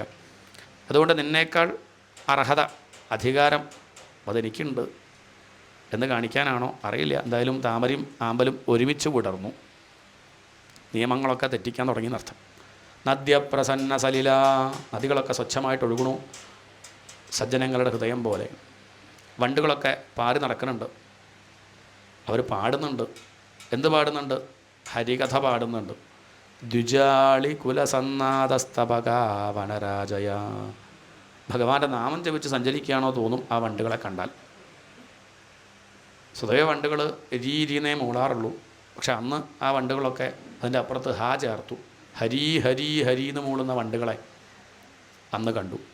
അഗ്നയശ്ചദ്വിജാതീനാം, ബ്രാഹ്മണരുടെ അഗ്നിയൊക്കെ ഇന്ധനമില്ലാണ്ട് തന്നെ ആളി കത്താൻ തുടങ്ങി. അഞ്ജലി മുദ്രയിൽ ശാന്തമായിട്ട് അങ്ങനെ പ്രകാശിക്കുക. ബ്രാഹ്മണർക്ക് മനസ്സിലായി ഭഗവാന്റെ അവതാര സമയമായി. ആരും പറഞ്ഞിട്ടൊന്നുമില്ല, അവർക്കുള്ളിൽ അങ്ങോട്ട് തോന്നി. അവരങ്ങോട്ട് ഉണർന്നു. എണീറ്റ് അവിടെ ഇരുന്ന് അവർ കൃഷ്ണ കൃഷ്ണ കൃഷ്ണ കൃഷ്ണ എന്ന് ജപിക്കുകയാണ്. ആ സമയത്ത് ദുർജനങ്ങളാവട്ടെ പരീക്ഷത്തെ മത്സരിച്ച് കൂർക്കം വലിക്കുകയായിരുന്നു. അവർക്കത് കാണാൻ പറ്റിയില്ല. തൊട്ടടുത്ത് ഭഗവാൻ ഉണ്ടായിട്ടും ആ കാരാഗൃഹത്തിൻ്റെ പുറത്ത് കിടക്കുന്ന ഭടന്മാരത് അറിഞ്ഞില്ല, അവരത് ശ്രദ്ധിച്ചില്ല. എന്ന് പറഞ്ഞാൽ ഭഗവാന്റെ വാത്സല്യം കാരുണ്യമൊക്കെ വേണ്ടേ? അപ്പോഴല്ലേ കയ്യിൽ കിട്ടിയാലും അനുഭവിക്കാൻ സാധിക്കുള്ളൂ. മനാംസ്യാസൻ പ്രസന്നാനി സാധൂനാമസുരദ്രുഹാം ജായമാനേ അജനേ തസ്മിൻ നേതുഹു ദുന്ദുഭയോ ദിവി. ആകാശത്ത് ദുന്ദുഭിനാദം. ഭഗവാൻ വരുമല്ലേ, ഒരു ഇടയ്ക്ക കൊട്ടലൊക്കെ ആവാം എന്ന് കരുതിയിട്ടുണ്ടാവാം. അങ്ങനെ നല്ല മഴ. അത്ര മഴയാണെന്ന് ചോദിച്ചാൽ ഇല്ല, മന്ദം മന്ദം ചെറുതായിട്ട്. പ്രയാസങ്ങൾ ഇല്ലാണ്ടിയാക്കാൻ വേണ്ടി മഴ പെയ്യും പോലെ. പലതരത്തിലുള്ള പ്രശ്നങ്ങൾ അനുഭവിച്ച് നീറി പുകയുന്ന നമ്മുടെ ഹൃദയത്തിലേക്ക് ഭഗവാന്റെ കാരുണ്യമാകുന്ന മഴ പെയ്താൽ എങ്ങനെയാണ്? അതുപോലെ എത്ര വലിയ തീയാണെങ്കിലും മഴ പെയ്താൽ പോവും. എത്ര വലിയ പ്രശ്നമാണെങ്കിലും ഭഗവാനെ ആശ്രയിച്ചാൽ അത് പോവും. അതൊന്നുമില്ല, വലിയ പ്രശ്നം ആയിക്കോട്ടെ ഒന്ന് ആശ്രയിച്ച് നോക്കൂ, എന്നിട്ട് പറയൂ. എത്ര വലിയ പ്രശ്നമാണെങ്കിലും ഭഗവാനെ ആശ്രയിച്ചാൽ ഭഗവാന്റെ കാരുണ്യം കൊണ്ട് അത് എളുപ്പം തീർക്കാൻ സാധിക്കും. മന്ദം മന്ദം ജലധര ജഗർജുരനുസാഗരം നിശീഥേ തമ ഉദ്ഭൂതേ. നിശീഥേ കൂരിരുട്ടാണ്, തമ ഉദ്ഭൂതേ അർദ്ധരാത്രി സമയം.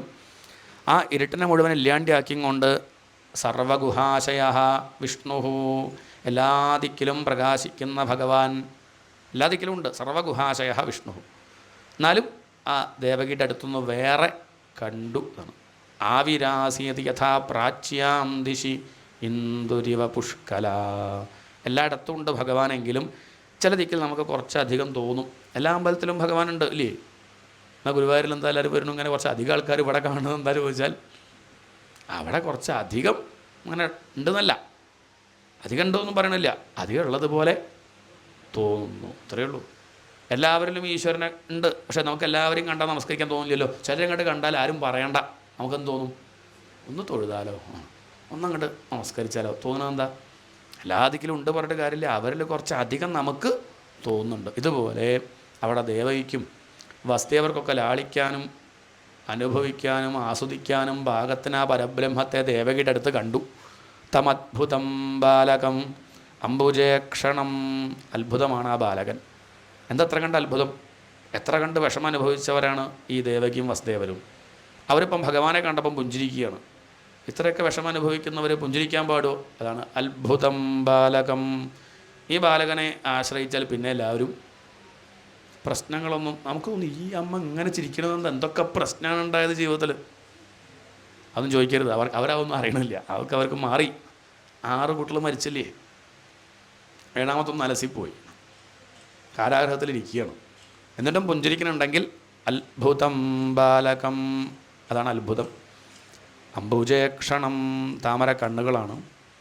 ചതുർഭുജം, 4 കൈകളുണ്ട്. ശംഖഗദായുധായുധം, ശംഖ് ചക്രം ഗദ പത്മം, ഇങ്ങനെയുള്ള ആയുധങ്ങൾ ധരിച്ചിട്ടുണ്ട്. അതൊക്കെ എന്തിനു ചോദിച്ചാൽ അമ്മ നല്ലോണം ഒന്ന് കാണട്ടെ, ഫുൾ മേക്കപ്പ്. അതാണ് ശരിക്കെൻ്റെ രൂപം, വൈഷ്ണവ സ്വരൂപം കണ്ടോളൂ. ഇനിയിപ്പോൾ 11 വയസ്സ് കഴിഞ്ഞിട്ടേ കാണാൻ പറ്റുള്ളൂ. ഇപ്പം നല്ലോണം കണ്ട് അത് മനസ്സിൽ വെച്ചിട്ട് ഭജിക്കുക ഒരു 10 വർഷം എന്ന് കാണിക്കാനാവും.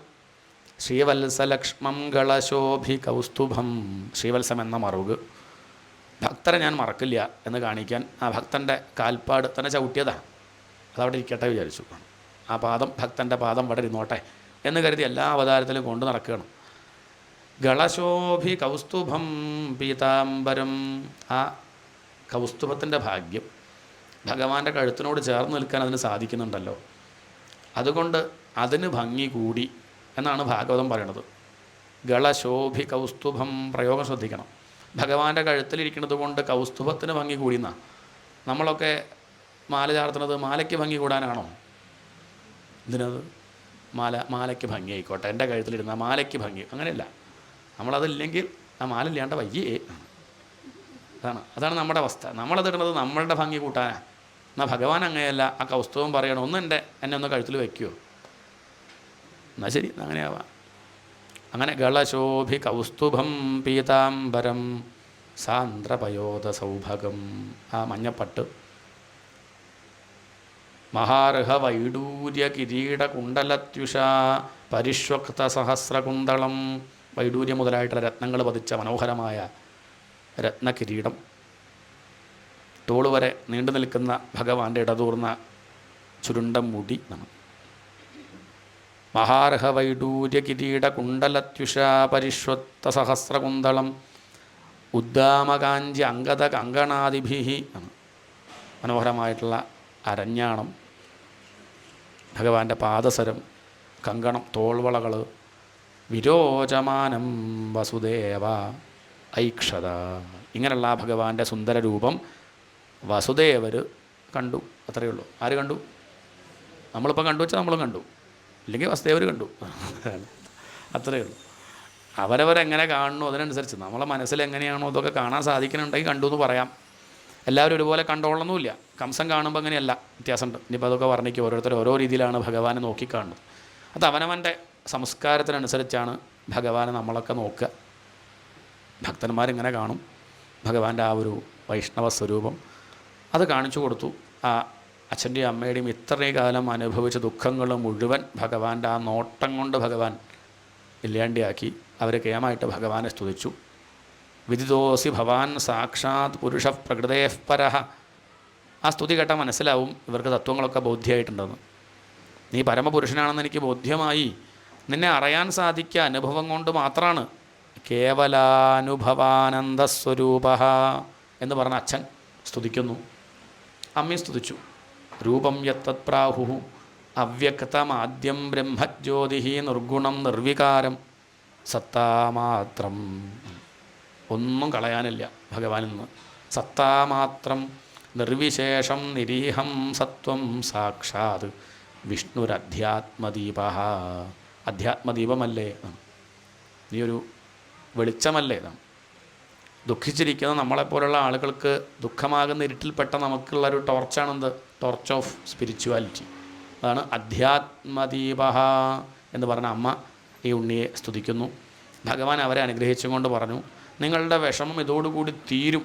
എങ്ങനെയാണെങ്കിൽ എന്നെ നിങ്ങൾ പുത്രനായിട്ട് കണ്ട് ലാളിച്ചോളൂ, തെറ്റൊന്നുമില്ല. പക്ഷേ ചിന്തിക്കുന്നത് എങ്ങനെ വേണം? ബ്രഹ്മമായിട്ട് വേണം ചിന്തിക്കുക. ചിന്തിക്കുന്നത് അങ്ങനെ വേണം. നമ്മളോടുള്ള ഉപദേശമാണ്, ഭാര്യയെ ഭാര്യയായിട്ട് കണ്ട് സ്നേഹിച്ചോളൂ. ചിന്തിക്കുന്നത് എങ്ങനെ വേണം? ഭഗവാനാണ്. ഭാര്യയുടെ വേഷം കെട്ടി നിൽക്കുക എന്ന് നമ്മൾ ഉള്ളിൽ ഭാര്യ അറിഞ്ഞോളുമില്ല. അത് ഭാര്യയ്ക്ക് തന്നെ അറിയില്ല ഭഗവാനാണ്, പക്ഷേ അത് നമ്മളറിയണം. കുട്ടിയുടെ വേഷം കെട്ടി നിൽക്കുന്നത് ഭഗവാനാണെന്ന് നമ്മൾ എന്ന് കരുതി അടിക്കേണ്ടെന്നല്ല. അത് വികൃതി കാണിക്കാൻ പഠിക്കുകയൊക്കെ വേണം. പക്ഷെ അറിയണം അതിലുള്ളതാരാണ്? അതും ഭഗവാനാണ് എന്ന് ചിന്തിച്ചുകൊണ്ടിരിക്കണം. അങ്ങനെയാണെങ്കിലോ ഇതോടുകൂടി തീരുട്ടോ, പിന്നെ ജനിക്കേണ്ടി വരില്ല എന്ന് പറഞ്ഞ് ഭഗവാൻ അനുഗ്രഹിച്ച് സാധാരണ മനുഷ്യക്കുട്ടിയായി. അച്ഛൻ്റെ ഉള്ളിൽ തോന്നിപ്പിച്ചു, എത്രയും പെട്ടെന്ന് കൊണ്ടുപോയിട്ട് അവിടെ കിടത്തി ആ കുട്ടിയെയും കൊണ്ട് ഇങ്ങോട്ട് പോരൂ. അതുപോലെ ആര് ചെയ്തു? വസുദേവർ വേഗം ഭഗവാനെ അങ്ങോട്ട് തൊട്ടു. കാരാഗൃഹം തുറന്നു, ചങ്ങലകൾ അഴിഞ്ഞു, ഭടന്മാരൊക്കെ നല്ല ഉറക്കം. ആ ഉണ്ണിയെ വാരി അങ്ങോട്ട് എടുത്തു, പുറമേക്ക് ഇറങ്ങി. ചെറുതായിട്ട് മഴ പെയ്യുന്നുണ്ട്. അപ്പോഴേക്ക് അനന്തം വന്നു, പടം വിടർത്തി. പിന്നെ കുഴപ്പമൊന്നുമില്ല, പേടിക്കാനില്ല, മഴയൊന്നുമില്ല. വസുദേവർ വിചാരിക്കേണ്ട ദൂരത്ത് മഴ ഉണ്ട്, അല്ല ഇവിടെ കണ്ട് മഴ മുകളിൽ മറ്റേ സർപ്പത്തിൻ്റെ ബാണം കൊണ്ട് അറിയാനായിട്ടാണ്. ദൂരത്ത് അവിടെ മഴ പെയ്യുന്നുണ്ട്, അവിടെയല്ല, അവിടെയൊക്കെ ഉണ്ടെങ്കിൽ അറിയണില്ല. ആ ഭണത്തിൻ്റെ മുകളിൽ രത്നങ്ങൾ വെളിച്ചം കാണിച്ചു കൊടുക്കുന്നു. അങ്ങനെ തൻ്റെ ഹൃദയത്തോട് ചേർത്ത് പിടിച്ച് വസുദേവർ ആ ഉണ്ണിയും കൊണ്ട് അങ്ങനെ നടക്കണം. ശീവേലിക്കൊക്കെ എഴുന്നള്ളിക്കും പോലെ തിടമ്പൊക്കെ എടുത്ത് നടക്കണില്ലേ, അതുപോലെ ആ ഉണ്ണിയെ എടുത്ത് അങ്ങനെ മുന്നോട്ട് പോകുന്നു. നല്ല ആ യമുനാ നദി അതങ്ങനെ ഒഴുകണുണ്ട്. സംശയമൊന്നും ഉണ്ടായില്ല. ഇനി ഒഴുകുണ്ടെങ്കിൽ കുഴപ്പമില്ല, അങ്ങോട്ട് പോവുക, ഭഗവാൻ പറഞ്ഞതല്ലേ എന്നുള്ള മട്ടിൽ അദ്ദേഹം അങ്ങോട്ട് ഇറങ്ങാൻ പുറപ്പെടുമ്പോഴേക്ക് യമുന രണ്ട് ഭാഗത്തേക്ക് നമ്മൾ തയ്യാറാവണം. അങ്ങനെ വെച്ചാൽ അങ്ങനെയെന്ന് പറഞ്ഞ് പുറപ്പെടുമ്പോൾ വഴി കിട്ടും, അത്രയേ ഉള്ളൂ. രണ്ട് ഭാഗത്തേക്കാണ്ട് വഴി മാറിക്കൊടുത്തു. ഭഗവാന്റെ പാദം തൊടാൻ മോഹിച്ച് വഴി മാറിക്കൊടുക്കുക എന്നുള്ള വ്യാജേന നീ വന്ന് തൊട്ടതല്ലേ കാളിന്തി എന്നൊരു കവി ചോദിക്കുന്നുണ്ട്. അങ്ങനെ ആ ഭഗവാന്റെ പാദം തൊട്ടപ്പോഴേക്കും ആ യമുന നദി വെളുത്ത മതിയായിരുന്നു. പിന്നെ അത് ഭഗവാന്റെ ഒരു സാന്നിധ്യം കാണിക്കാൻ കറുത്ത കൃഷ്ണനെ തൊട്ടപ്പോൾ അതും കറുത്തു. പക്ഷേ കേമത്തം കൂടി. അതുവരെയുള്ള കേമത്തല്ല, പിന്നെ അങ്ങോട്ട് ആൾ മാറി. അങ്ങനെ മുന്നോട്ട് നീങ്ങി ആ ഗോകുലം, അവിടെ അമ്പാടിയിൽ നന്ദരുടെ ഗൃഹത്തിന് ചുറ്റും ഗോപന്മാർ തലങ്ങും വലങ്ങും കിടക്കുന്നുണ്ട്. അകത്തേക്ക് പ്രവേശിച്ചപ്പം ധാരാളം ഗോപസ്ത്രീകൾ ശുശ്രൂഷിക്കാൻ വന്നവരാ. അവരൊക്കെ നല്ല ഉറക്കമാണ്. പ്രസവിച്ച യശോദ നല്ല ഉറക്കമാണ്. ആരാ അവിടെ അവതരിച്ചത്? യാ ദേവീ സർവഭൂതേഷു നിദ്രാരൂപേണ സംസ്ഥിത നമസ്തസ്യൈ നമസ്തസ്യൈ നമസ്തസ്യൈ നമോ നമഃ. ആ നിദ്രാദേവി നല്ലോണം അങ്ങോട്ട് പ്രസാദിച്ചു. അവിടെ ഉള്ളവരൊക്കെ നല്ല ഉറക്കം. അവരാരും ഒന്നും അറിഞ്ഞില്ല. ആ ഉണ്ണിയും കൊണ്ട് അവിടെ കിടത്തി. ആ പെൺകുട്ടിയെ അങ്ങോട്ട് എടുത്ത് ആര് വരികയാണ്? ആ വസുദേവർ തിരിച്ചു വരണു. ഇവിടെ എത്തിയ പെൺകുട്ടി ഉറക്കി അങ്ങോട്ട് കരഞ്ഞു. അതാര് കേട്ടു? അത് അവിടെയുള്ള ഭടന്മാർ കേട്ടിട്ടു. ഭഗവാൻ എന്തൊക്കെ പറഞ്ഞ അവിടുത്തെ ഉപദേശം, വസുദേവർ സ്തുതിച്ചു, അതൊന്നും അവർ കേട്ടില്ല. പക്ഷേ ഈ മായാഭഗവതി വന്നപ്പം ആ കരച്ചിൽ അവിടെയുള്ള ഭടന്മാർ കേട്ടു. അവർ ഞെട്ടി ഉണർന്നു. ഈ വാർത്ത കംസനെ അറിയിച്ചു. കംസൻ ഊരി പിടിച്ച വാളുമായിട്ട് വന്ന് ദേവകിയുടെ കയ്യിൽ പെൺകുട്ടിയെ കണ്ടപ്പം ഇഷ്ടമായില്ല. തൻ്റെ അന്തകെന്ന് പറയുമ്പോൾ ഒരാണൊരുത്തെന്ന് വിചാരിച്ചു. ഇതൊരു പെണ്ണല്ലേ. പിടിച്ചു വാങ്ങി കൊടുക്കാൻ കുറച്ച് മടിയൊക്കെ ആർക്കുണ്ടായിരുന്നു? ദേവയ്ക്ക് ഉണ്ടായിരുന്നു. കാരണം ഇതുവരെയും കൊടുത്തത് തൻ്റെ ഉണ്ണിയാണെന്നുള്ള ഉറപ്പല്ലേ. തൻ്റെ ഉണ്ണികളാണ്, ഇത് തൻ്റെ കുട്ടിയല്ല. അതുകൊണ്ട് കൊടുക്കാനൊരു മടിയുണ്ട്. പലതും പറഞ്ഞു നോക്കി. ഇവിടെ പെൺകുട്ടിയല്ലേ, അങ്ങയെ ഉപദ്രവിക്കൊന്നുമില്ല, കൊല്ലണ്ട ഏട്ടാ. ഇനി വലുതായി കഴിഞ്ഞാൽ അങ്ങയുടെ ഉണ്ണിക്ക് വിവാഹം കഴിച്ചുകൂടെ? കൊടുക്കൊന്നുമില്ല. എന്നാലും തൽക്കാലം ഒന്ന് രക്ഷപ്പെട്ട് കിട്ടാൻ വേണ്ടി പലതും പറഞ്ഞെങ്കിലും ദുഷ്ടൻ സമ്മതിച്ചില്ല. പിടിച്ചങ്ങോട്ട് വാങ്ങി കൊല്ലാനായിട്ട് ശ്രമിച്ചു. ആകാശത്തേക്ക് പറന്നങ്ങോട്ട് പോയി ആ ഭഗവതി. ദർശനം കൊടുത്തു കംസന്. അത് ഭാഗ്യം, കാണാൻ പറ്റുമല്ലോ. അരേ ദുരാചാര നൃശംസ കംസ. കുറച്ച് മുമ്പ് ഒരു അശരീരി കേട്ടതാണ്, ഇപ്പോൾ ഒന്നും കൂടി ഉറപ്പിക്കുകയാണതാ. എടാ ദുഷ്ട കംസ, നിൻ്റെ അന്തകൻ ഇവിടെ വന്നിട്ടുണ്ട്. അധികം വൈകാണ്ട് നിൻ്റെ അന്ത്യം ഉണ്ടാവും കേട്ടോ എന്ന് പറഞ്ഞ് ആര് പോയി? ഭഗവതി പോയി. ഇടയ്ക്കിടയ്ക്ക് സൂചന കൊടുക്കണം. എന്തിനാ? നീ ശ്രമിച്ചോ, ഒന്ന് നിൻ്റെ പരാക്രമം കൊണ്ട് നോക്കിക്കോ, പക്ഷേ ഭഗവാന്റെ ഇച്ഛ പോലെ ഇവിടെ നടക്കുള്ളൂ എന്ന് കാണിക്കായിരിക്കണം. കുറച്ച് നേരത്തേക്ക് സദ്ബുദ്ധി കംസനുണ്ടായി. അതെന്താ ചോദിച്ചാൽ, കുറച്ച് നേരം തൊട്ടല്ലോ ഭഗവതിയുടെ പാദം, കുറച്ച് നേരം തൊട്ടു. കുറച്ച് നേരം നമ്മൾ ഭാഗവതം തൊട്ടാൽ അതിൻ്റെ ഒരു സ്വഭാവം കാണിക്കും. ആ കുറച്ച് കഴിഞ്ഞാൽ ബാറ്ററിയിലോ ആ തൊട്ടത് പോയി. അതുകൊണ്ട് ഇടയ്ക്കിടയ്ക്ക് സത്സംഗത്തിൽ എപ്പോഴും ഇങ്ങനെ ഇരിക്കണം. അത് കുറേണ്ട് തോന്നി നമ്മൾ എന്ത് ചെയ്യണം? സമാധാനം നഷ്ടപ്പെടുന്നു കേട്ടോ. പണ്ടത്തെ പോലല്ല. എനിക്കൊരു പ്രയാസം തോന്നും. തിരിച്ചറിയണത് നമുക്ക് പൈസ കുറയുമ്പോൾ മാത്രമേ അറിയുള്ളൂ. അതല്ല, പണം കൂടുന്നുണ്ടാവും, സമാധാനം കുറയുന്നുണ്ടെങ്കിൽ തിരിച്ചറിയണം. എന്നിട്ട് വീണ്ടും വീണ്ടും സത്സംഗത്തിൽ ഇരിക്കണം. അങ്ങനെ മനസ്സിനെ എപ്പോഴും സമാധാനമാക്കി ശാന്തി നിലനിർത്താൻ സ്വയം പരിശ്രമിക്കണം. അതങ്ങനെ ഉണ്ടാവുമൊന്നുമില്ല. നമ്മളിങ്ങനെ നോക്കിയിരിക്കുക, ഉണ്ടാവുന്നു. ദുഃഖം അങ്ങനെ ഉണ്ടാവും കേട്ടോ. നമ്മൾ ഉണ്ടാക്കൊന്നും വേണ്ട. വല്ലാണ്ട് കഷ്ടപ്പെട്ട് ഞായറാഴ്ച ദുഃഖിക്കാം, അതൊന്നും വേണ്ട. അങ്ങോട്ട് ഒന്നോളും. പക്ഷേ മറ്റേത് അതല്ല. നമ്മളിങ്ങനെ ഒരുക്കിയിട്ട് തന്നെ വേണം സമാധാനമായിട്ടിരിക്കണമെങ്കിൽ. ഏതായാലും കുറച്ച് നേരം കഴിഞ്ഞപ്പോൾ ആ ഒരു സദ്ഭാവം നഷ്ടപ്പെട്ടു കംസന്. തൻ്റെ മന്ത്രിമാരെയൊക്കെ അടുത്ത് വിളിച്ചു. പ്രലംബൻ, ഭഗൻ, ചാണൂരൻ, തൃണാവർത്തൻ, പൂതന അവരൊക്കെ വിളിച്ചു. ഒരു കാര്യം പറഞ്ഞു, എൻ്റെ അന്തകൻ ഇവിടെ ഉണ്ട്, എത്രയും പെട്ടെന്ന് പോയിട്ട് ഇല്ലാണ്ടിയാക്കണം, എന്താ വഴി? പൂതന പറഞ്ഞു, ഞാൻ പോവാം. സ്ത്രീകളാകുമ്പോൾ എളുപ്പമുണ്ട്, പെട്ടെന്ന് കയറി ചെല്ലാൻ പറ്റും. ഈടെ ഉണ്ടായ പ്രസവിച്ച കുട്ടികളടുത്തേക്കൊക്കെ എളുപ്പം കയറി ചെല്ലാണ്ട് സ്ത്രീകൾക്ക് സൗകര്യമുണ്ടല്ലോ, ഞാൻ പോവാം എന്ന് പറഞ്ഞ് പൂതനയാണ് പുറപ്പെടുന്നത്. ഇതാണ് അവിടെ പരീക്ഷത്തെ അവസ്ഥ. എവിടെ? മധുരയിൽ. പരീക്ഷത്ത് ചോദിച്ചു, വൃന്ദാവനത്തിലോ? മധുരത്തെ കഥ അവിടെ നിൽക്കട്ടെ. കൃഷ്ണപ്പം എവിടെയാണ്? കൃഷ്ണൻ വൃന്ദാവനത്തിൽ ഗോകുലത്തിലാണെങ്കിൽ നമുക്ക് ഇവിടെ ഇരുന്നാൽ പോരെ. അവിടെ എന്താ കഥ ചോദിച്ചു. നന്ദര കാര്യം അങ്ങേക്ക് അറിയാലോ. 19 വയസ്സായിട്ട് ഇപ്പോൾ കുട്ടികളൊന്നും ഉണ്ടാവില്ല കരുതിയിരിക്കുമ്പോഴാണ് ഇപ്പം ദേവകി ഗർഭം ധരിച്ചു, അതും പ്രസവിച്ചു. കൃഷ്ണൻ എന്തൊരു സന്തോഷമാണ്. പക്ഷെ അദ്ദേഹത്തൊന്നും അങ്ങനെ വല്ലാണ്ട് പുറമേക്ക് പ്രകടിപ്പിക്കണില്ല കേട്ടോ. അല്ലെങ്കിലും മാന്യന്മാരങ്ങനെയാണ്, എന്ത് ചെയ്യില്ല, അങ്ങോട്ട് വല്ലാണ്ട് അങ്ങോട്ട് തുള്ളിച്ചാടൊന്നുമില്ല. ദുഃഖിക്കുമ്പോഴും അങ്ങനെയാണ്. വല്ലാണ്ട് മുഖത്ത് വലിയ ഭാവവ്യത്യാസം അവരങ്ങനെ എപ്പോഴും ഒരു സമനില ആണ്. അങ്ങനെ എപ്പോഴും ശാന്തമായിട്ടിരിക്കും. നന്ദസ്തു ആത്മജ ഉത്പന്നേ ജാതാഹ്ലാദോ മഹാമനാഹ. അവിടെയുള്ള നന്ദരുടെ കൂട്ടുകാർക്കൊന്നും അങ്ങനെയല്ല. എന്തൊരു സന്തോഷമാണ്. നമ്മുടെ നന്ദർക്ക് ഉണ്ണിയുണ്ടായി എന്ന് പറഞ്ഞാൽ അവരങ്ങോട്ട് ആഘോഷിക്കുകയാണ്. കുരുത്തോല കെട്ടി തൂക്കുന്നു, ബലൂണ് കെട്ടി തൂക്കുന്നു, വാഴക്കൊല കൊണ്ടുവന്ന് അലങ്കരിക്കുന്നു. പല സമ്മാനങ്ങളുമായിട്ട് പലരും വന്നു. ഇതൊന്നും എടുത്തു വയ്ക്കാൻ സ്ഥലമില്ലാണ്ടായ പഞ്ഞി വയ്ക്കാൻ സ്ഥലമില്ല പറഞ്ഞപ്പം കൊണ്ടുവന്ന ആൾക്ക് സ്ഥലമില്ലേ എന്ന് പറഞ്ഞാൽ ഈ പറഞ്ഞ ആളുടെ തലേക്ക് അങ്ങോട്ട് ഒഴിച്ചു. അയാൾ അവിടെയുള്ള വെണ്ണെടുത്ത് ഇയാളുടെ മുഖത്ത് തേച്ചു. പിന്നെ അത് അവിടെ ഒരു ആചാരമായി മാറി. എല്ലാവരും തലയിൽ തൈരൊഴിക്കുന്നു, ഒഴിച്ചയാളുടെ മുഖത്ത് വെണ്ണ തേക്കുന്നു.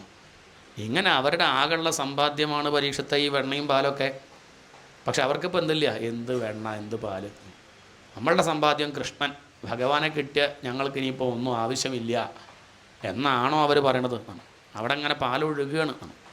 പാലാഴി പോലെ തന്നെയായി ഇപ്പം ഈ ഗോകുലവും. സ്ത്രീകളാവട്ടെ വേഗം വീട്ടിലേക്ക് ഓടി. അതെന്തിനാ വീട്ടിലേക്ക് ഓടിയത്?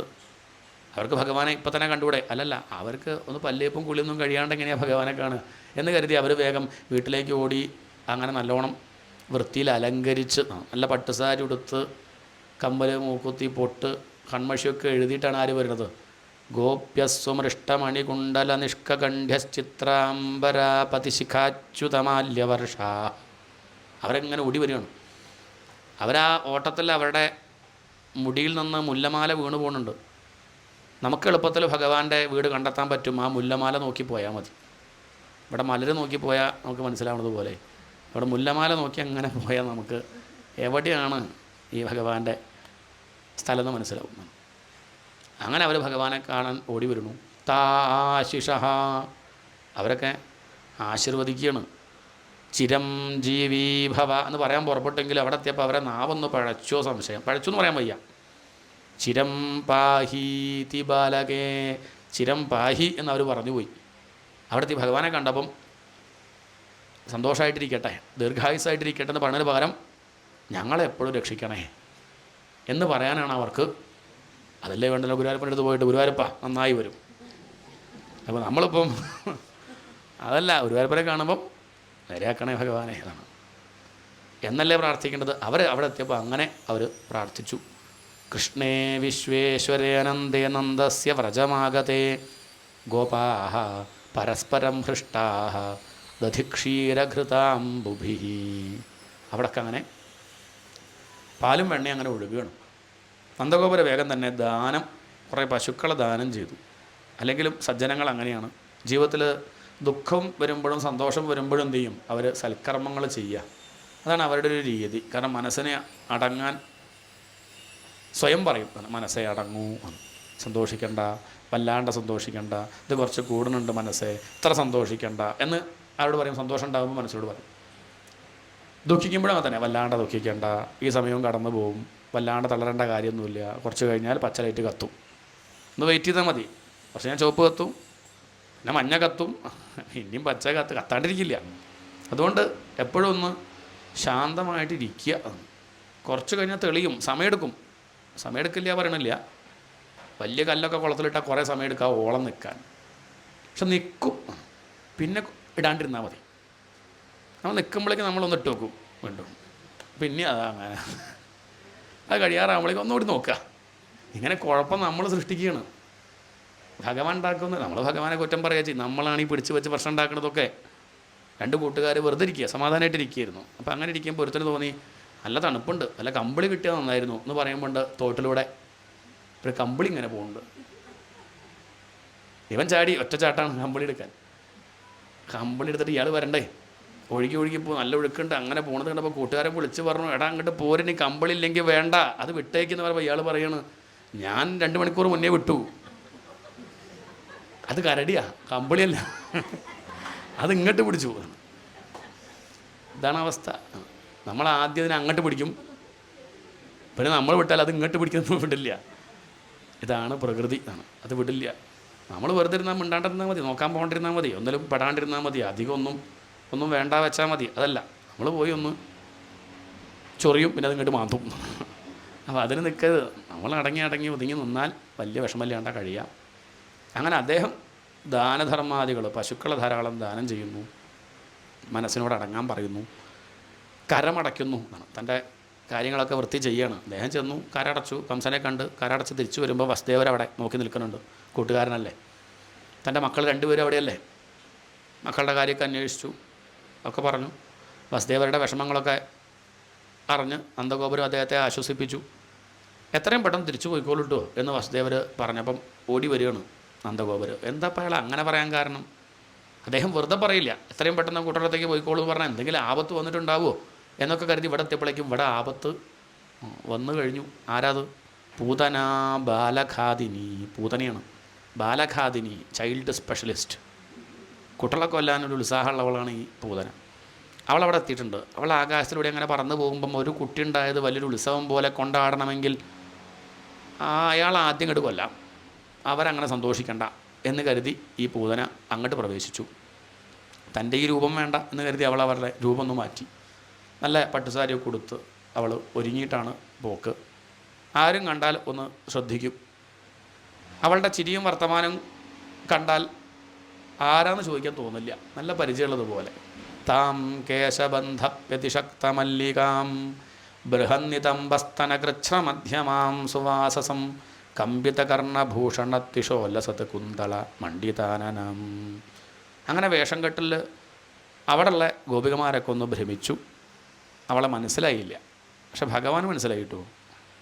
ഭഗവാൻ ഇതിലും നല്ലൊരു വേഷം കെട്ടിയിരിക്കുകയാണ്. ഇപ്പോൾ ഇവിടെ പരബ്രഹ്മാണ്, ഒരു മനുഷ്യ വേഷം കെട്ടി ഇരിക്കുകയാണ്.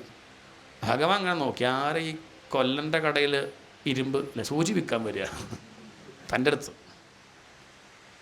ആരെങ്കിലും കടപ്പുറത്ത് പോയിട്ട് മണലിറക്കുമോ? അവിടെ ഇപ്പോൾ അതിൻ്റെ ആവശ്യമില്ല.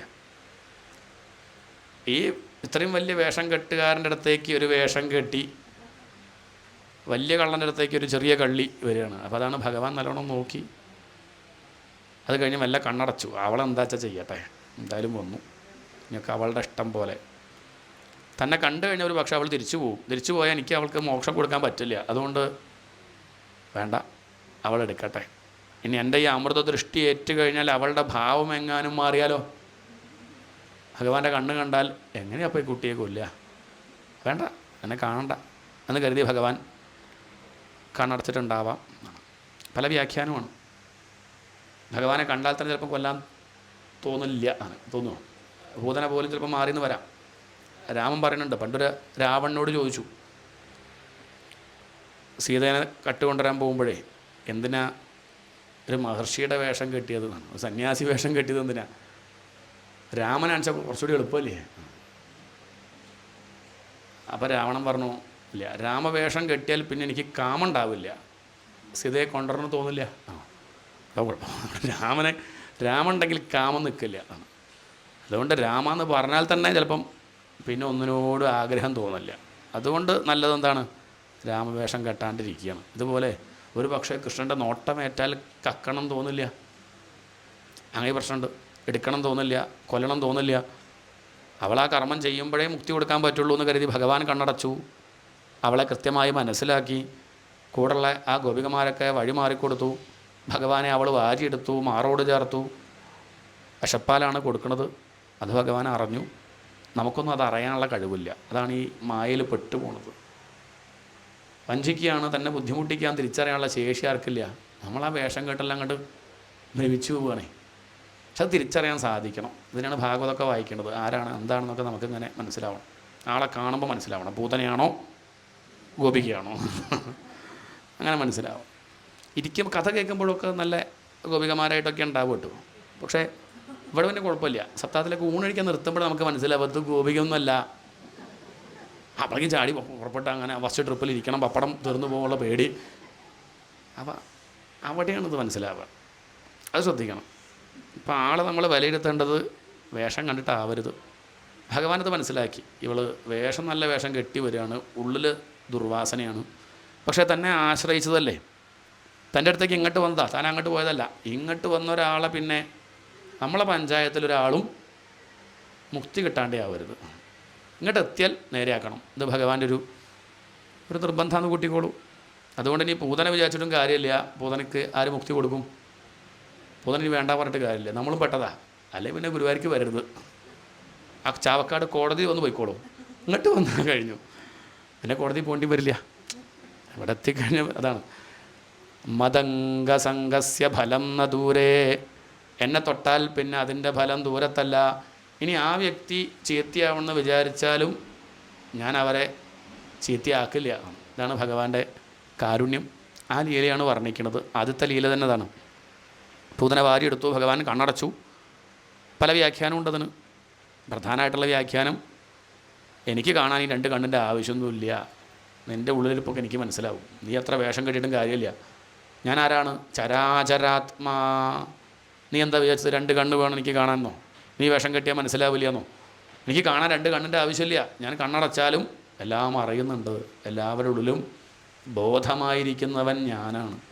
നമുക്കും സ്വപ്നത്തിൽ കാണാൻ കണ്ണട വേണ്ടല്ലോ, കണ്ണ് വേണം, സ്വപ്നം കാണാൻ വേണം, ആവശ്യമില്ല.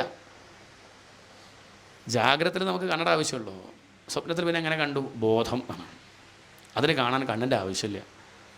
നിൻ്റെ മനസ്സെനിക്ക് നല്ലപോലെ അറിയാം എന്ന് കാണിക്കാനാണ് കണ്ണടച്ചത്. വാരിയെടുത്തു, പാല് കൊടുത്തു, വിഷം. ഭഗവാൻ ഇവന് എന്താ കിട്ടിയത് വെച്ചാൽ കുടിക്കുക, അത്രയേ ഉള്ളൂ. വേറെ വേണമെന്ന് പറയില്ല. എന്താ വെച്ചാൽ പറഞ്ഞു നോക്കുക, ചായയോ കാപ്പിയോ ഒന്നും. പിന്നെ അയാൾ കൊണ്ടുവരണം എന്താ വെച്ചാൽ കുടിക്കുക, അത്രയേ ഉള്ളൂ. പ്രത്യേകം പറഞ്ഞതാ ചായ മതി, പിന്നെ അയാൾ കാപ്പി കൊണ്ടു, അവനെ കാപ്പി കുടിക്കാനാണ് യോഗം, അത്രയേ ഉള്ളൂ. പിന്നെ മാറ്റി കൊണ്ടുവരാൻ പറയില്ല. ഇവള് വിഷമാണ് തരുന്നത്, എന്നാൽ വിഷം വെച്ചാൽ വിഷം, അത് ആസ്വദിച്ച് കുടിക്കുക. അങ്ങനെ ഭഗവാൻ ആ വിഷം കുടിച്ചു. എന്തെങ്കിലും ശുദ്ധമായതുണ്ടോ എന്ന് നോക്കിയപ്പം പ്രാണൻ, ജീവൻ തൻ്റെ അംശം തന്നെയാണ്, ജീവൻ ബ്രഹ്മാംശമാണ്. അത് ഭഗവാൻ അങ്ങോട്ട് വലിക്കാൻ തുടങ്ങി. എന്ന് പറഞ്ഞാൽ ജീവനെ ബ്രഹ്മത്തിലേക്ക് ചേർക്കുക എന്നാണ്. അത് ഭഗവാൻ ഓരോ ദീക്ഷ ഓരോ തരത്തിലാവും, ഓരോ ഗുരുനാഥന്മാരുടെ.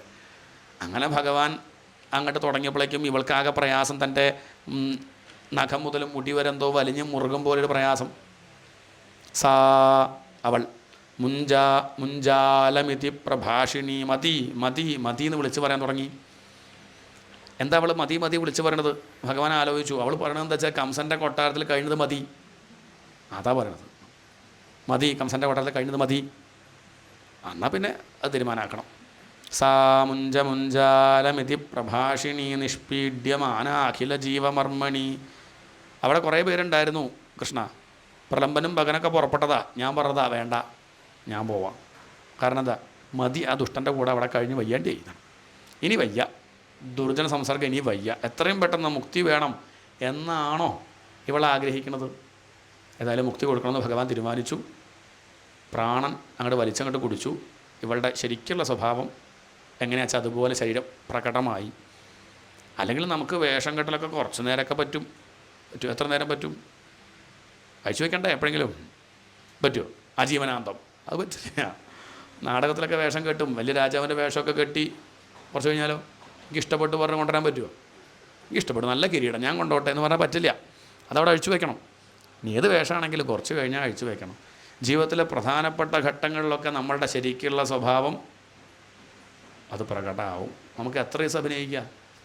ശനി ഞായറും അഭിനയിക്കുക, 2 ദിവസം സത്സംഗത്തിൽ വരുമ്പോൾ അഭിനയിച്ചു. ഞാൻ ഒരു 10 ദിവസം കൂടെ വന്നാൽ മനസ്സിലാവും ആരാണ് എന്താണെന്നുള്ളത്. അതിലപ്പുറം അഭിനയിക്കാൻ പിന്നെ അഭിനയിച്ച അയാൾ അങ്ങനെയായി, നേരെയായി എന്നർത്ഥം. നമ്മൾ നേരെയായും കൊണ്ട് ഇങ്ങനെ 10 ദിവസം അഭിനയിച്ച പിന്നെ ആരായി? 10 ദിവസം പോരട്ടോ, ഒരു 108 ദിവസം. പിന്നെ നമുക്ക് തോന്നുക ആ വേഷം കെട്ടിയാൽ തന്നെ ഒരു ഗോപികയുടെ വേഷം കെട്ടിയതാണ്. ഗോപികയുടെ ഹൃദയവും ആര് കൊടുത്തു? ഭഗവാൻ അവൾക്ക് കൊടുത്ത് അനുഗ്രഹിക്കുകയാണ്. ആ പൂതനയുടെ ശരീരം അവിടെ വീണു. വലിയൊരു പർവ്വതത്തിൻ്റെ മുകളിൽ നീലക്കല്ല് പോലെ ഭഗവാൻ അങ്ങനെ ശോഭിക്കുന്നു. ഗോപികമാർ ഓടി വന്നു. ഗോപന്മാരൊക്കെ അടുത്തേക്ക് പോകാൻ ഒന്ന് പേടിച്ചു, ഇനിയിപ്പോൾ എങ്ങാനും പൊന്തി വന്നാലോ, മരിച്ചില്ലാവോ, ശ്വാസം വലിക്കുന്നുണ്ടോ, നമുക്കൊരു സംശയം ഗോപന്മാർക്ക്. ഗോപികമാർക്ക് അങ്ങനെയൊന്നും ചിന്തിച്ചില്ല. അവർക്കതൊന്നും അവരതൊന്നും അന്വേഷിച്ചില്ല. ഇനിയിപ്പോൾ ഉണ്ടെങ്കിൽ ആയിക്കോട്ടെ, നമ്മളവിടത്തേക്ക് പോയാൽ അവൾ നമ്മളെ പിടിച്ചങ്ങോട്ട് തിന്നോട്ടെ, ആ ഉണ്ണിയെ രക്ഷിക്കണം, ഈ ഒരു വിചാരം. അവർ ഓടി വന്നു, ആ ഉണ്ണിയെ എടുത്തു, വേഗം കൊണ്ടുപോയി അവർക്കാവുന്ന രീതിയിലുള്ള മന്ത്രവാദമൊക്കെ അവർ ചെയ്തു. ചിരം പാഹീതി ബാലകേതാണ്. കുറച്ച് മുമ്പ് ഞങ്ങളെ രക്ഷിക്കണേ എന്ന് പ്രാർത്ഥിച്ച ഗോപികമാരിപ്പം ഭഗവാനെ രക്ഷിക്കാൻ വേണ്ടി ഭഗവാന്റെ നാമങ്ങൾ ജപിച്ചു. പരീക്ഷത്തെ രാമ, കൃഷ്ണ, ഗോവിന്ദ, അച്യുത, കേശവ എന്നൊക്കെ പറഞ്ഞ് ഭഗവാന്റെ മന്ത്രം ചൊല്ലി ഗോമൂത്രം കൊണ്ട് അഭിഷേകം, ചാണകം തേക്കുന്നു. അവർ സാധാരണക്കാരല്ലേ, അവരുടെ രീതിയിലുള്ള സമ്പ്രദായം. പശുവിൻ്റെ വാല് കൊണ്ട് ഒഴിയുന്നു. ഇതൊക്കെ ഭഗവാൻ ഒന്നു കൊടുത്തു. ഭഗവാന് പോലും ഭഗവാന്റെ നാമമാണ് രക്ഷ എങ്കിൽ നമ്മളെപ്പോലുള്ള സാധാരണക്കാരെ കാര്യം പറയാനുണ്ടോ? ആകെ രക്ഷപ്പെടാനുള്ള വഴി നാമം ജപിക്കുക എന്നല്ലാണ്ട് വേറൊരു രക്ഷയൊന്നും ഇല്ല. കുറേ നാമം ജപിക്കുമ്പം മനസ്സ് ശുദ്ധമായാൽ കഥയൊക്കെ കേൾക്കുമ്പോൾ ഉറങ്ങാണ്ട് കേൾക്കാൻ തോന്നും. ഈ കേട്ടതൊക്കെ കുറേശ്ശൊക്കെ മനസ്സിലാവും ആണ്. അപ്പോൾ എന്താ വേണ്ടത്? മനസ്സിലാവണില്ലെങ്കിൽ കഥ നാമം ജപിക്കുക, മനസ്സിലായാലോ നാമം ജപിക്കുക. ഒറ്റൊന്നേ പറയാനുള്ളതാണ്. ഭാഗവതം കേട്ടാൽ ഉറക്കം വരിക, നാമം ജപിക്കൂ. കേട്ടുകൊണ്ട് ഉറക്കം ജപിച്ച ബാക്കിയുള്ളവർക്ക് ബുദ്ധിമുട്ടാവും, അതല്ല, വീട്ടിൽ ജപിച്ച് പാകമായിട്ട് കേൾക്കുക, അത്രയേ ഉള്ളൂ, വേറെ ഒന്നും ചെയ്യാനില്ല എന്നർത്ഥം. അപ്പോഴേക്കും അവിടെ ആരെത്തി? നന്ദഗോപരെത്തി. ഇനിയിപ്പം ചെയ്യേണ്ടത് എന്താ? ആ ദേഹം ദഹിപ്പിക്കണം.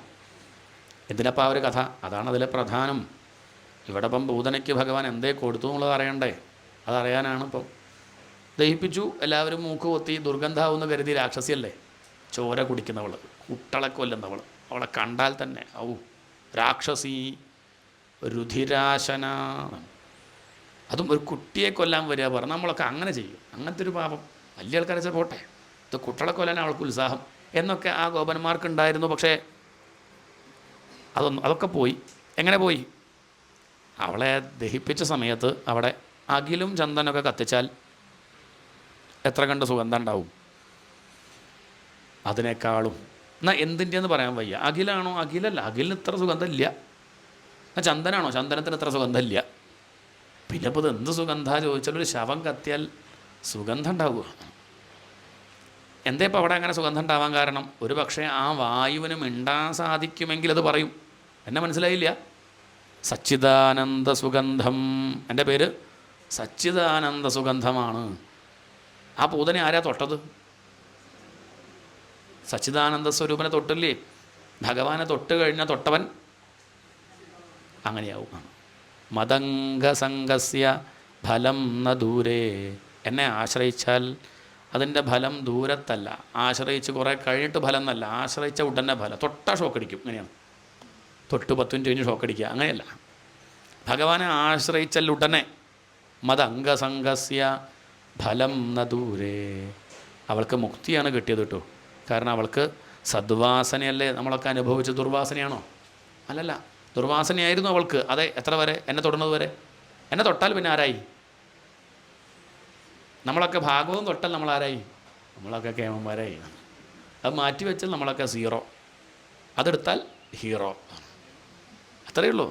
നമുക്ക് നമ്മളെ കാര്യം നമുക്കറിയാം. അതൊക്കെ ഇല്ലാത്തൊരു കാലത്ത് ഒരാൾക്കും അല്ലേ, അത്രയേ ഉള്ളൂ. അതിപ്പോഴും ബോധ്യം ഉണ്ടായാൽ മതി. ഇതാണ്ട് മാറ്റി വെച്ചാൽ ഇപ്പോഴും ആർക്കും വേണ്ട എന്നുള്ളത് അറിയണം. അപ്പോൾ ഭാഗവത്തിൻ്റെ മഹിമ, ഭഗവാന്റെ കാരുണ്യം, അതാണ് ഈ ഒരു ആദ്യത്തെ കഥ. ഭഗവാന്റെ ആ ഭക്തവാത്സല്യം എടുത്തു പറയുകയാണ്. തന്നെ കൊല്ലാൻ വന്നവൾക്ക് പോലും ഭഗവാൻ മുക്തി കൊടുത്തു എന്ന് പറഞ്ഞാൽ പിന്നെ നമ്മളെ കാര്യമൊക്കെ പറയാനുണ്ടോ? തൻ്റെ അടുത്തേക്ക് എത്തിയാൽ മതി, അവരെ ഭഗവാൻ ശുദ്ധമാക്കും. അത് ഭഗവാന്റെ പ്രതിജ്ഞയാണ്. തൻ്റെ അടുത്തേക്ക് വന്നവർക്ക് അഭയം. അവർക്ക് പിന്നെ അവരെ ദുഃഖിക്കാൻ ഞാൻ സമ്മതിക്കില്ല. ഇതാണ് ഭഗവാന്റെ പ്രതിജ്ഞ. അതാണ് ഒന്നാമത്തെ കഥ. ഇനി അവസാനത്തെ കഥ തന്നെയാണ്. കൊല്ലാൻ വന്ന വേടന് ഭഗവാൻ മുക്തി കൊടുക്കുന്നു. ഇതാണ് ഭഗവാന്റെ പ്രധാനപ്പെട്ട 2 ലീലകൾ. ഇനി ഭഗവാന്റെ ബാലലീലകളൊക്കെയാണ് വർണ്ണിക്കുന്നത്. ഗോവിന്ദനാമ സങ്കീർത്തനം കായേന വാചാ മനസേന്ദ്രിയർവാ ബുദ്ധ്യാത്മനാ വാ പ്രകൃതേ സ്വഭാവാത് കരോമി യദ്യത് സകലം പരസ്മൈ നാരായണായേതി സമർപ്പയാമി. സ്വസ്തി പ്രജാഭ്യ പരിപാലയന്താം ന്യായേന മാർഗേണ മഹീം മഹീഷാഃ. ഗോബ്രാഹ്മണേഭ്യ ശുഭമസ്തു നിത്യം. ലോകാ സമസ്താ സുഖിനോ ഭവന്തു. ഹരേ രാമ രാമ രാമ ഹരേ ഹരേ, ഹരേ കൃഷ്ണ കൃഷ്ണ കൃഷ്ണ ഹരേ ഹരേ.